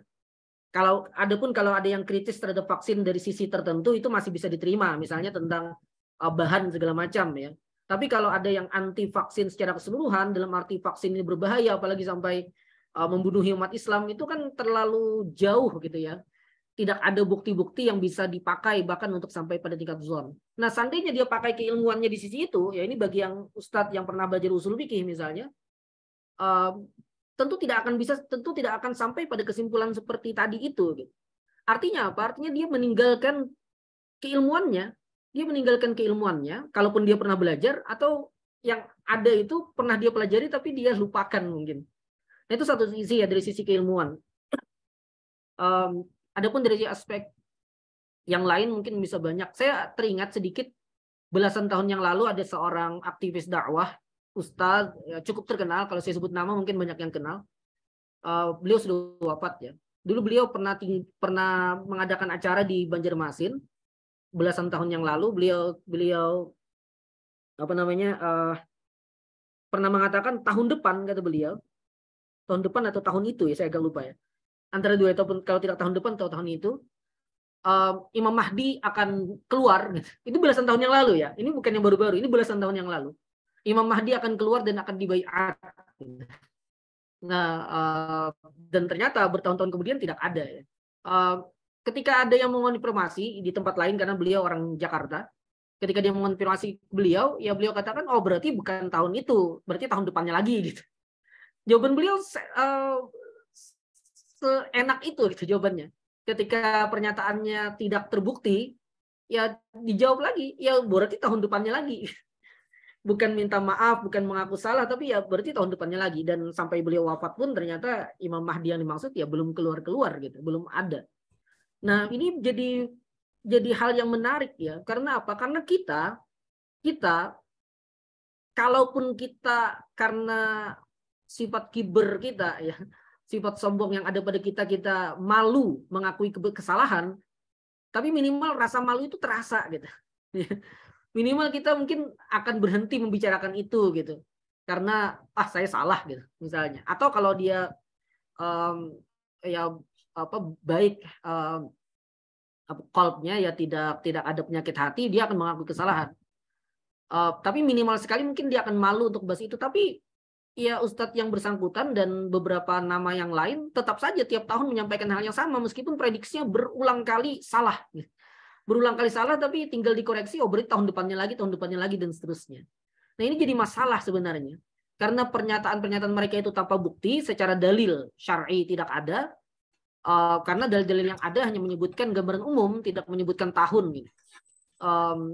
kemudian bukti-bukti fakta di lapangan juga tidak jelas, dan ketika diikuti rentetan tahunnya ya faktanya tidak terjadi. Tapi mereka kok tidak malu gitu. Mereka tetap lagi menyampaikan hal semacam itu. Nah, ini keanehan sih menurut saya yang perlu dikaji secara sosiologis. Kalau secara keilmuan tadi, tapi secara sosiologis ini kenapa bisa begitu gitu? Apakah dalam tanda petik ya, Afwan, tapi ini agak curigaan sih. Apakah mereka anggap itu bagian dari dakwah dan wajar saja menyampaikan hal semacam itu demi dakwah gitu. Jadi demi dakwah agak luput sedikit, ini bahasa halusnya ya, itu dianggap tidak masalah atau seperti apa gitu. Wallahu a'lam. Oh, ya. Ya, saya ingat itu, Ustaz. Kaidah al-hukmu 'ala syai' far'un an tasawwurihi. Jadi kenapa banyak yang mengharamkan vaksin? Ya, karena tasawur yang masuk ke mereka itu kan salah gitu ya. Informasi bahannya babi, kemudian nanti 2 tahun mati, kemudian ini depopulasi gitu ya, dan seterusnya. Informasi itu masuk ke circle ya. Dan ketika circle itu patronnya kena atau tokoh yang dianggap panutan itu kena, maka yang lain mengikuti. Dan di sini kan butuh literasi ya, butuh kayak kemandirian gitu ya, yang nggak ikut-ikutan. Nah, saya curiga salah satu pemicu sekolah Islam atau komunitas itu menjadi tidak ramah dengan sains karena budaya ini sebenarnya itu budaya ikut-ikutan, budaya latah ya. Tetapi kebetulan yang diikuti itu taklidnya bukan pada ahli ilmu, bukan pada orang yang expert di bidangnya. Tapi gini, jadi yang diikuti mungkin ahli di bidang agama, tetapi ahli di bidang agama ini mengikuti orang yang bukan expert di bidang sains. Tapi karena yang masyarakat mengikuti ahli di bidang agama, sehingga masyarakat ikut tadi. Ada beberapa kasus yang agak miris ya, misalkan sampai orang beli sertifikat palsu untuk haji dan umroh. Ada itu, kasus itu ada. Jadi saking anti vaksin tapi harus haji dan umroh karena nggak mungkin pemerintah Saudi mengizinkan ada orang masuk ke Saudi tanpa vaksin. Ya, mereka membeli, artinya melakukan sesuatu yang tercela itu kan, tercela karena dia memalsukan dokumen begitu. Nah itu terjadi. Oke, nanti tanggapan dari Ustaz Abduh. Ada tadi yang open raise hand Pak Yaumal Hibatullah. Tafadhol. Silakan. Ya, bismillahirrahmanirrahim. Assalamualaikum warahmatullahi wabarakatuh. Waalaikumsalam warahmatullahi wabarakatuh. Sebelumnya saya ucapkan terima kasih jazakumullahu khairan katsiran untuk materinya Ustaz Muhammad Abduh dan moderatornya Ustaz Hanif Acep. Nah, untuk masalah atau problem anti-sains ini, saya pribadi membawanya ke hal yang lebih umum ya. Maksudnya anti-sains ini tentunya bukan anti kepada semua hasil sains, saya kira begitu ya. Nggak anti kepada semua hasil sains. Soalnya kalau kita bicara sains secara umum kan seperti yang disebutkan Profesor Ahmad Tafsir itu di Filsafat Ilmu, sains itu kan sebenarnya sederhana. Buktikan kalau itu logis, masuk akal. Yang kedua, buktikan kalau itu empiris. Misalnya ada orang nanam biji jagung. Orang nanam biji jagung, terus yang keluar adalah jagung, ya itu sains gitu. Karena secara logis ya jagung akan melahirkan jagung gitu. Dan ketika dibuktikan ditanam, jagung lahirnya jagung, bukan buah naga atau yang lain begitu kan. Saya kira orang nggak akan anti dengan sains yang seperti itu. Tapi antinya kepada sains-sains yang sifatnya kabur atau pembahasannya lebih rumit seperti vaksin tadi misalnya. Nah, saya melihatnya lebih kepada sama tadi, orang terlalu gampang menerima informasi atau hoax gitu ya. Saya pengalaman 2 kali dengan kejadian seperti itu. Dulu saya punya kepala sekolah di pesantren, ya. Dia sangat aktif menerima info-info tentang cocok logi kiamat lah. Sampai pada satu waktu tertentu pernah ada seorang ustadz yang terkenal ya mengabarkan kalau besok tuh dukhon sudah keluar gitu. Sampai beliau ini nyuruh santri-santrinya buat mempersiapkan makanan gitu. Intinya nyimpen makanan lah buat persiapan kiamat gitu. saya nggak habis pikir itu. Nah, tapi ternyata besoknya nggak jadi kejadian dukhon itu. Akhirnya malamnya pada tasyakuran. Jadi makanan yang dipersiapkan untuk kiamat itu dimakan pas malam. Nah, terus itu kepala sekolah saya ya. Kalau untuk teman-teman saya banyak di antara mereka yang anti vaksin karena menerima info nanti vaksin ya seperti tadi lah, nanti hasilnya ada chipnya dikendalikan lah atau dari babi lah dan lain sebagainya seperti itu. Nah, saya lebih melihatnya kepada memang sejak awal baik masyarakat pesantren maupun yang di luar di umum ya, sejak umur-umur remaja mereka nggak dibiasakan untuk berpikir kritis gitu. Terlebih lagi kalau kita tanya misalnya di pesantren apa nggak pernah belajar IPA, fisika atau kimia, tentu pernah karena memang menginduk ke Diknas kan pasti ada pelajarannya gitu. Nah tapi kan itu sekedar sebagai informasi gitu, misalnya belajar sel-sel, belajar jenis-jenis hewan lah dan sebagainya seperti itu. Ya cuman gitu aja gitu, belajar rumus-rumus fisika. Tapi mereka nggak pernah tahu bahwa dari mana sumber pengetahuan ini gitu loh. Makanya ya itu tadi tidak dibiasakan berpikir kritis. Terus yang kedua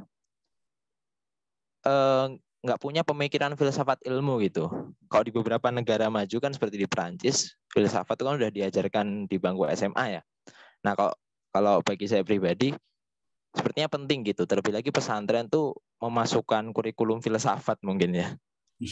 Walaupun banyak yang nentang nanti pasti. Yeah. Tapi saya lihat di Iran tuh, ya meskipun Syiah gitu ya, di hauzah-hauzah ilmiahnya, kalau di bahasa kita mulazamah sekarang, itu mereka punya konsen kepada filsafat gitu.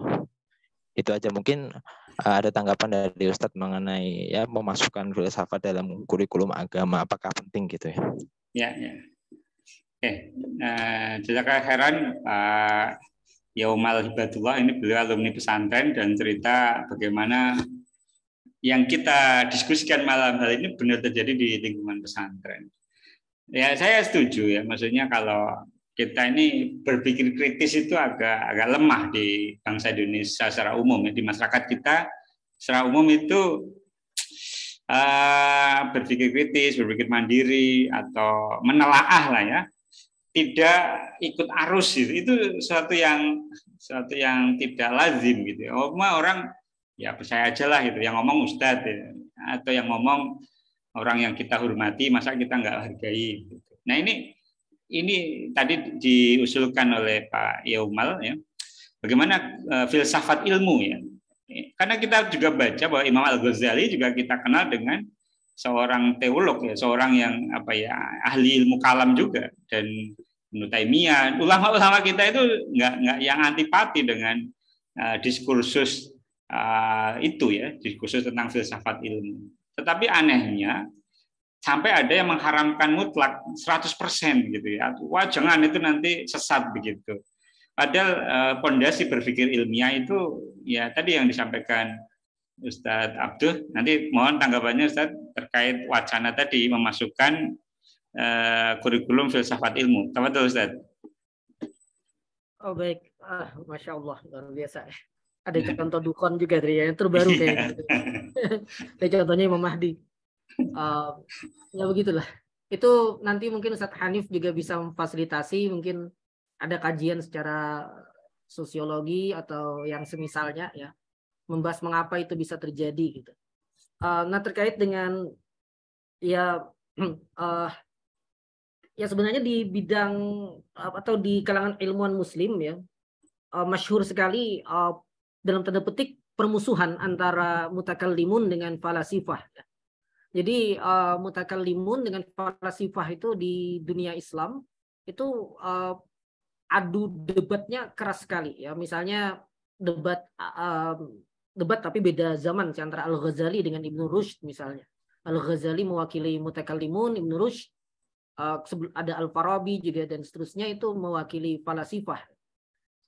Namun ya baik Ibnu Rushd maupun Al-Ghazali, bahkan termasuk Ibnu Taimiyah yang dikenal mungkin sebagai sosok yang dianggap sebagai ya di antara tokoh pionir dalam penentangan terhadap filsafat. Sebenarnya kalau kita baca argumen-argumen mereka ya argumen-argumen mereka itu argumen-argumen yang sangat filosofis ya. Argumen-argumen yang sangat mendasar sekali. Nah, maka kita perlu pahami bahwa ya banyak ulama yang mengharamkan filsafat itu ada konteks gitu. Ada konteks. Nah, konteksnya itu tadi mirip dengan ilmu mantik yang sempat saya singgung, bahwa sebenarnya yang mereka haramkan itu adalah produk filsafat dari barat atau dari Yunani ya, yang itu memang bertentangan dengan fikrah Islamiyah ya, dengan pemikiran Islam, dengan akidah dan segala macam. Jadi sebenarnya yang mereka haramkan tuh itu gitu. Adapun filsafat secara lebih umum dalam arti kita mampu melihat sesuatu secara mendalam, secara sampai pada asas, bukan cuma kulitnya saja, mampu berpikir secara kritis, mampu mempertanyakan hal-hal yang memang layak untuk ditanyakan, maka tampaknya tidak ada yang menentang hal semacam itu. Dan fi'lan ya, dalam prakteknya para ulama-ulama besar yang kita tadi namanya sebagian kita sebutkan itu melakukan itu gitu. Nah, maka sebenarnya kalau filsafat diartikan dari sisi ini ya tidak masalah, meskipun saya sendiri juga sepakat kalau pemikiran-pemikiran filsuf yang bermasalah itu harus ada counter gitu. Jadi tidak dibiarkan begitu saja juga gitu. Dan alhamdulillah ya di kampus, beberapa kampus, tapi ini kampus tadi kan SMA tadi ya, di beberapa kampus kan ada yang mencoba menggagas mata kuliah filsafat ilmu, mungkin di paskanya ya, dengan ya dalam tanda petik dibersihkan dari pemikiran-pemikiran yang bermasalah, misalnya kayak di Ibnu Khaldun ya, Universitas Ibnu Khaldun dan yang semisalnya gitu. Nah, itu mungkin bisa dijadikan percontohan nih. Bukan berarti itu sudah sempurna, saya tidak tahu ya. Cuma paling tidak bisa dijadikan percontohan bagaimana filsafat ilmu itu tidak melahirkan orang yang akan kebingungan dalam agama ya. Karena yang dikhawatirkan memang ketika masuk ke dunia filsafat itu kan orang-orang yang bingung tentang agama, dan itu sebenarnya bukan dari sisi kemampuan berpikir secara mendalam dan asasinya, tapi dari produk-produk pemikiran filsuf ya. Yang sayangnya orang yang bergelut di bidang filsafat ini juga akhirnya taklid buta juga kepada para filsuf itu ya. Akhirnya tujuan dari filsafatnya malah tidak tercapai. Itu masalah kita ya. Kita belajar filsafat tapi ujungnya taklid. Padahal kan filsafat itu malah mengharuskan kita untuk berpikir secara merdeka gitu. Nah, sebenarnya ya makanya usul fikih ya, kalau di bahasa Indonesia kan itu kan filsafat hukum Islam. Betul. Jadi usul fikih itu sendiri juga ada aspek-aspek filosofis gitu, tentang bagaimana memahami dalil dan segala macam, sehingga orang yang sudah terinternalisasi usul fikih pada dirinya dengan penguasaan yang baik terhadap Al-Quran dan As-Sunnah, dia tidak akan telan mentah-mentah pendapat ulama, tapi dia akan uji pendapat itu apakah kuat secara dalil ya, secara asas gitu atau tidak gitu. Nah, sebenarnya kan di sisi itu. Nah, kalau bagian itu saya sepakat, entah nanti mau disebut filsafat ilmu atau apapun ya. Tapi kalau di bagian itu memang pendidikan kita harusnya memberikan itu, tentu sesuai dengan marhalah belajarnya ya. Dan tadi saya perlu sampaikan ulang, filsafat yang diharamkan oleh para ulama itu sebenarnya produk-produk filsafat barat gitu ya, atau Yunani yang dianggap atau yang disepakati bertentangan dengan Islam. Ya, itu mungkin. Oke, jazakallah khairan ya. Dan sebenarnya kalau kita teliti gitu ya, kurikulum pesantren ya, itu kan ada nahwu, di mana di situ ilmu gramatika, tata bahasa, analisa itu kan kuat. Kemudian dari usul fikih, kemudian mantik, kalau yang belajar mantik, balago dan sebagainya itu menuntut kemampuan analisis ya, yang kalau itu menjadi malakah, menjadi kemampuan yang melekat, dia tidak akan mudah taklid untuk sesuatu yang dia tidak pahami gitu ya. Atau jangan-jangan ya, saya juga agak curiga gitu ya. Karena saya pernah baca satu riset ya tentang hoax. Jadi hoax itu sangat kuat relasinya dengan kepribadian narsisme. Ini agak unik sebenarnya. Jadi orang yang narsis, yang sangat mencintai dirinya, itu tampil beda dengan cara menyampaikan hoax. Karena dengan dia menyampaikan, dia akan anti mainstream, melawan pandangan umum orang. Jadi ada unsur literasi yang pertama, kemudian ada unsur psikologis atau kepribadian di mana orang yang narsis, yang tadi ya suka menunjukkan diri dan sebagainya itu mudah terpapar. Apalagi di era sekarang yang orang itu jempolnya susah dikontrol gitu ya. Belum dibaca udah di-share ya. Belum dilihat videonya dia udah bagikan. Belum dibaca artikelnya dia udah bagikan. Nah ini double kill ya.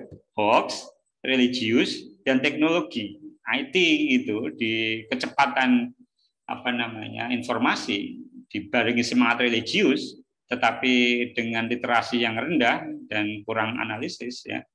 Itu sangat powerful dalam menumpulkan daya pikir masyarakat, daya pikir umat Islam, sehingga ya sebenarnya tidak hanya umat Islam sih, tidak hanya sekolah-sekolah Islam, karena di Amerika saja ya pendukung Trump dalam hal ini itu kan kenapa korban terbesar COVID itu Amerika Serikat? Ya karena warganya juga banyak kena hoax. Dan itu bukan soal agama tertentu sebagai penyebabnya, tapi memang yang disebut oleh Tom Nichols dengan the death of expertise. Jadi hilangnya kepercayaan kepada pakar gitu. Nah, itu juga satu fenomena unik ya. Orang zaman dulu kan kedokteran ya tanya dokter, agama tanya ustadz, teknik tanya insinyur gitu. Tetapi di era sekarang itu nggak berlaku. Orang terjadi kebebasan pertukaran informasi, pengetahuan yang tidak lagi melihat pakar. Nah, mungkin Ustadz Abdul juga bisa menanggapi tentang makalah undur maqala wa tandur man qala. Itu bagaimana Ustadz realisasinya dalam dunia Islam saat ini gitu. Jangan lihat siapa yang ngomong, jadi semua orang bebas ngomong gitu.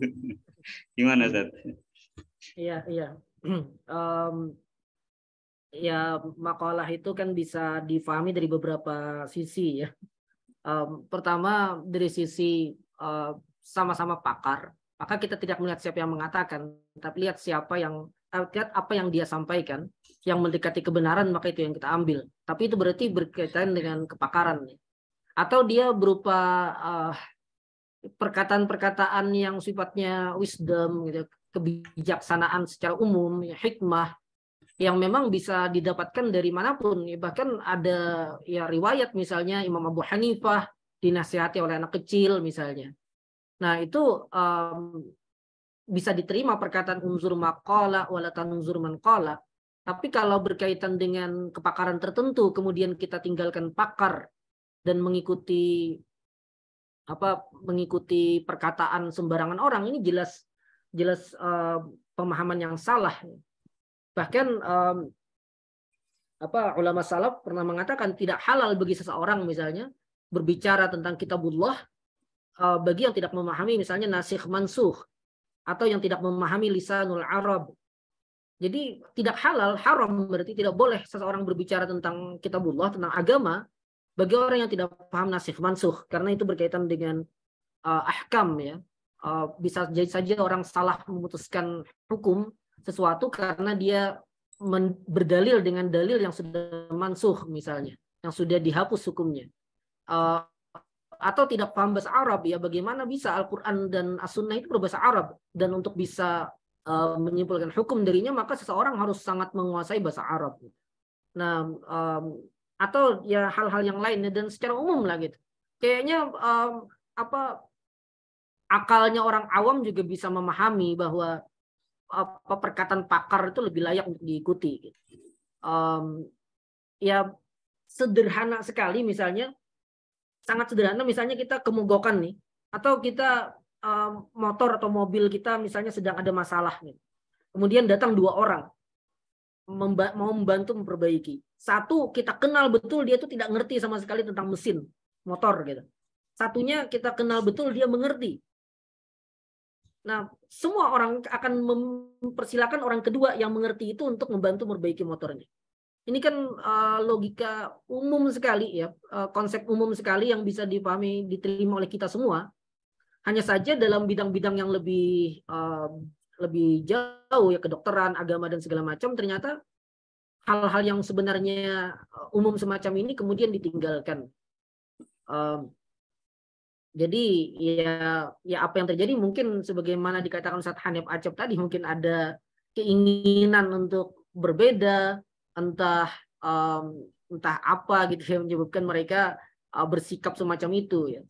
Dan juga sebenarnya kalau di era media sosial ini tentu juga karena serbuan informasi ya. Kita ini merasa ahli karena untuk menemukan jawaban atas satu persoalan kita bisa cari dengan mudah. Apalagi setelah nanti ada AI yang mungkin akan lebih cepat daripada Google gitu. Nah, hanya saja yang tidak mereka harusnya sih dipahami ya. Cuma yang banyak mereka lupakan mungkin adalah bahwa satu persoalan itu berkaitan dengan banyak sekali persoalan-persoalan lain gitu. Yang itu akan dibentuk dari kerangka pemikiran, kerangka keilmuan yang utuh. Yang itu tidak akan bisa dia dapatkan hanya dengan membaca 1-2 artikel ya, via Google atau menyimak 1-2 video via YouTube. Nah, itu sangat disayangkan mereka menyimak itu kemudian merasa tahu semua. Ya, yang ini sangat bermasalah, baik itu kesehatan, baik itu bidang agama. Kan banyak sekali orang-orang yang saat ini begitu mudah berfatwa halal haram ya dalam agama. Sebagaimana juga banyak yang berfatwa dalam tanda petik dalam bidang kedokteran ya. Ya itu mungkin beberapa faktornya. Wallahu a'lam. Kelahiran. Ini ada Bu Linda, anti vaksin itu rata-rata salah dalam mengambil ilmu, baik narasumber bacaan, narasumber individu yang dijadikan rujukan ilmu. Bahkan perkara hal haram, vaksin saja lebih mendengar pendapat si A daripada fatwa MUI tentang vaksin. Bu Linda mau open mic, Fadal, kalau mau.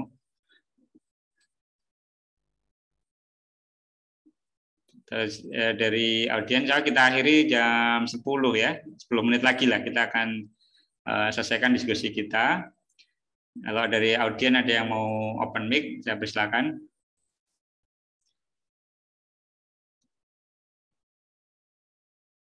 Ya, tadi disampaikan oleh Ustadz Abdus Negara ya terkait dengan bagaimana pemilihan narasumber ya, referensi ya. Kalau di Al-Qur'an ada ayat bunyinya fas'alu ala dzikri in kuntum la ta'lamun. Tapi dalam kenyataannya masyarakat hari ini tuh bertanya pada mereka percaya, bukan pada ahlinya. Nah, terkadang kepercayaan itu muncul dari rasa suka dan benci. Kalau sudah merasa dia satu kelompok, satu inner circle, dia percaya. Padahal dia bukan pakarnya. Dan yang kita prihatinkan dari maraknya pseudoscience di sekolah-sekolah Islam atau komunitas Islam itu adalah munculnya dalam tanda kutip islamisasi ilmu. Ya. Dalam tanda kutip islamisasi ilmu, tetapi yang terjadi adalah islamisasi hoax. Contoh ya yang saya dan mungkin teman-teman sudah ikuti beberapa saat yang lalu tentang teori hoax subluxasi tulang belakang. Itu kan teori hoax yang muncul di Barat. Bagaimana komunitas yang mewacanakan anti Barat kemudian ingin melahirkan kedokteran Islam gitu ya, itu terpesona dengan teori bahwa seluruh penyakit itu asalnya dari penyimpangan tulang belakang. Bahkan itu otak, kalau itu jantung, itu paru-paru. Padahal kalau orang belajar biologi SMA saja lah, bahkan mungkin SMP sebagian sudah dibahas, tubuh itu kan punya beberapa sistem, ada sistem respirasi, ekskresi, sistem rangka, ya, sistem pencernaan. Itu pengetahuan dasar ya. Saya dulu IPS tapi pernah belajar itu. Itu mudah memahami atau nggak make sense lah bahwa sakit paru-paru karena jantung, karena tulang belakang. Atau jantung karena tulang belakang atau otak karena tulang belakang, itu nggak make sense. Tetapi karena semangat tadi ya islamisasi ilmu justru jatuh pada islamisasi hoax. Nah, jadi hoax yang dibuat Islami ditempeli ayat dan hadis dan sebagainya. Mungkin sedikit tanggapan dari Ustadz Abdul Negara tadi ya, yang dulu Naktib Al-Atas itu kan ada konsep islamisasi ilmu, filsafat. Ada diskursus itu, tetapi turun di lapangan, jatuhnya malah nggak islamisasi ilmu lagi, tapi hanya melekatkan ayat gitu pada informasi yang tidak ilmiah. Itu bagaimana, Ustaz? Baik. Untuk pemikiran Syekh Naqib Al-Atas mungkin jauh lebih dalam ya daripada apa yang dipraktekkan oleh banyak orang tadi. Jadi ya kalau yang mereka lakukan itu mungkin ayatisasi ya, ayatisasi, hadisisasi terhadap konsep-konsep yang mereka temukan sendiri. Mungkin yang dekat dengan fakta itu adalah fenomena Harun Yahya ya di awal tahun 2000-an atau mulai 90-an mungkin. Saya mengaksesnya awal tahun 2000-an, dan Harun Yahya itu kan dulu Adnan Oktar, ya itu sosok yang benar-benar masyhur sekali ya. Saya bahkan dulu pernah ngeprint PDF-nya itu, saya print sendiri berwarna itu, ratusan halaman. Ya buku-bukunya kan luar biasa sekali karena berisi banyak hal ya. Satu, sangat islami ya, video-videonya itu selalu diisi dengan ayat-ayat Al-Quran. Kemudian perlawanan terhadap pemikiran Barat ya, yang saat itu kita sangat semangat sekali gitu ya, dan belum mampu memilah apa yang harus ditolak, apa yang harus diterima dari Barat gitu. Jadi yang ditolak itu ya adalah kemudian juga teori evolusi ya. Yang teori evolusi ini sebenarnya banyak bahasan gitu. Dan para pemikir Muslim pun saat ini banyak teori juga yang mereka kembangkan. Salah satu teori yang menarik adalah teori apa istilahnya ya, pengecualian Adam. Saya lupa bahasa Inggrisnya. Jadi teori evolusi itu secara sains dan agama tidak ditolak, kecuali untuk kasus Nabi Adam dan keturunannya, karena Nabi Adam dan keturunannya berdasarkan nas-nas dan penjelasan para ulama itu diciptakan secara langsung oleh Allah Tabaraka wa Ta'ala gitu. Nah, namun hewan yang lain, tumbuhan yang lain itu masih memungkinkan secara sains, dan secara agama juga tidak ada nas yang membantahnya. Itu ada satu teori juga dari pemikir Muslim. Ya, nah ketika di masa Harun Yahya sedang ramai itu, yang kita terima cuma satu, bahwa Allah menciptakan seluruh makhluk itu sejak awal ya begitu, dan tidak mengalami evolusi apapun gitu, tidak mengalami perubahan apapun, dan itu kita kemudian terima, dan seakan-akan ya begitulah gitu, pemikiran yang benar terhadap hal semacam itu. Nah, tampaknya setelah atau mungkin beriringan dengan itu muncul juga pemikiran-pemikiran yang lain tentang Imam Mahdi, tentang kedokteran, vaksin dan segala macam tadi. Nah, yang melahirkan itu, satu, memang penguasaan kita terhadap sains memang lemah ya saat itu. Kemudian yang kedua, embel-embel Islamnya sangat kuat dan semangat perlawanan terhadap Baratnya sangat kuat, dan saya khawatir atau saya duga semangat perlawanan terhadap Barat itu juga yang dalam tanda petik menghalalkan revisi informasi tadi itu ya, yang sebenarnya kan terbukti salah gitu ya. Cuma dianggap ya berarti kalau bukan tahun ini tahun depan gitu. Mungkin karena semangat terhadap Barat itu yang menyebabkan mereka bersikap seperti itu. Ya apa ya? Ya ini tugas kita semua ya untuk menyelesaikan masalah-masalah semacam ini, dan ya semangat berislam itu harus kita naikkan levelnya ya, dari semangat begitu saja, semangat komunitas, semangat pengajian dan segala macam, dialihkan kepada semangat ilmu yang memang berlandaskan bukti-bukti, karena ilmu itu berlandaskan bukti gitu. Ilmu syar'i, ilmu ghairu syar'i, itu semuanya berdasarkan bukti sesuai dengan bidang ilmunya. Ini yang sayangnya tidak lahir atau tidak kuat di kita ya. Lebih kuatnya diindoktrinasi dalam tema apapun ya. Politik kah, ekonomi kah, bidang kesehatan kah, bidang ilmu agama, semuanya itu indoktrinasi yang tergantung kita percaya sama siapa. Kalau kita percaya sama si A atau komunitas A, kemudian kita ambil saja tanpa ada sikap kritis sama sekali. Ya berarti ya perlu ada perbaikan dari sisi ini. Wallahu a'lam. Waalaikumsalam. Jazakallahu khairan, Ustaz. Pak Rakil mau bicara lagi? Tafadhol. Belum. Terakhir. Ya, silakan. Ya, biologi. Nah, sebetulnya itu kita bisa mengcounter hoax itu dari hal yang dasar. Saya kasih contoh aja, satu contoh. kita tahu tentang sedikit saja sistem pencernaan, itu bisa mengcounter banyak hal. Contoh sistem pencernaan lambung. Lambung itu sifatnya asam. Bagaimanapun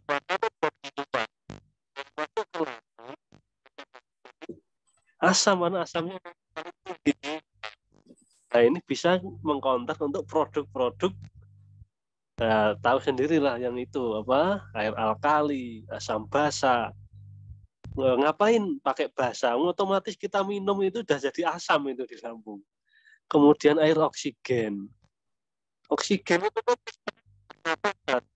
kan lambungnya jadi asam. Ini sudah nggak masuk dua hal. Nah, kalau kita tahu sedikit saja tentang dasar-dasar ini, tentang sains, sedikit tentang sains, ini kita bisa menggunakan logika yang sederhana. Ya, mungkin begitu, Ustaz. Oke, terima kasih. Jazakallah khairan. Ya, sebenarnya resource untuk menemukan ini hoax, ini ilmiah itu banyak. Tapi kalau kita sudah mampu baca jurnal, itu di dunia maya itu berlimpah gitu ya. Dan sayangnya gitu ya, semangat menemukan sesuatu tidak seimbang dengan semangat mempelajarinya gitu. Orang pengen menegakkan kedokteran Islam, tapi apa namanya, risetnya males gitu ya, belajarnya males. Gitu. Mau mengkaji tafsir Quran tapi males belajar ulumul Quran, ilmu alatnya begitu. Itu fenomena. Jadi memang benar yang disampaikan Ustaz Abdul Negara tadi, kita masih fase indoktrinasi, fase semangat gitu, belum ke budaya ilmunya, budaya ilmiahnya itu belum lahir. Mungkin sebagai closing, tafadhol Ustaz Abdul Negara, tafadhol untuk meng-closing diskusi kita malam hari ini.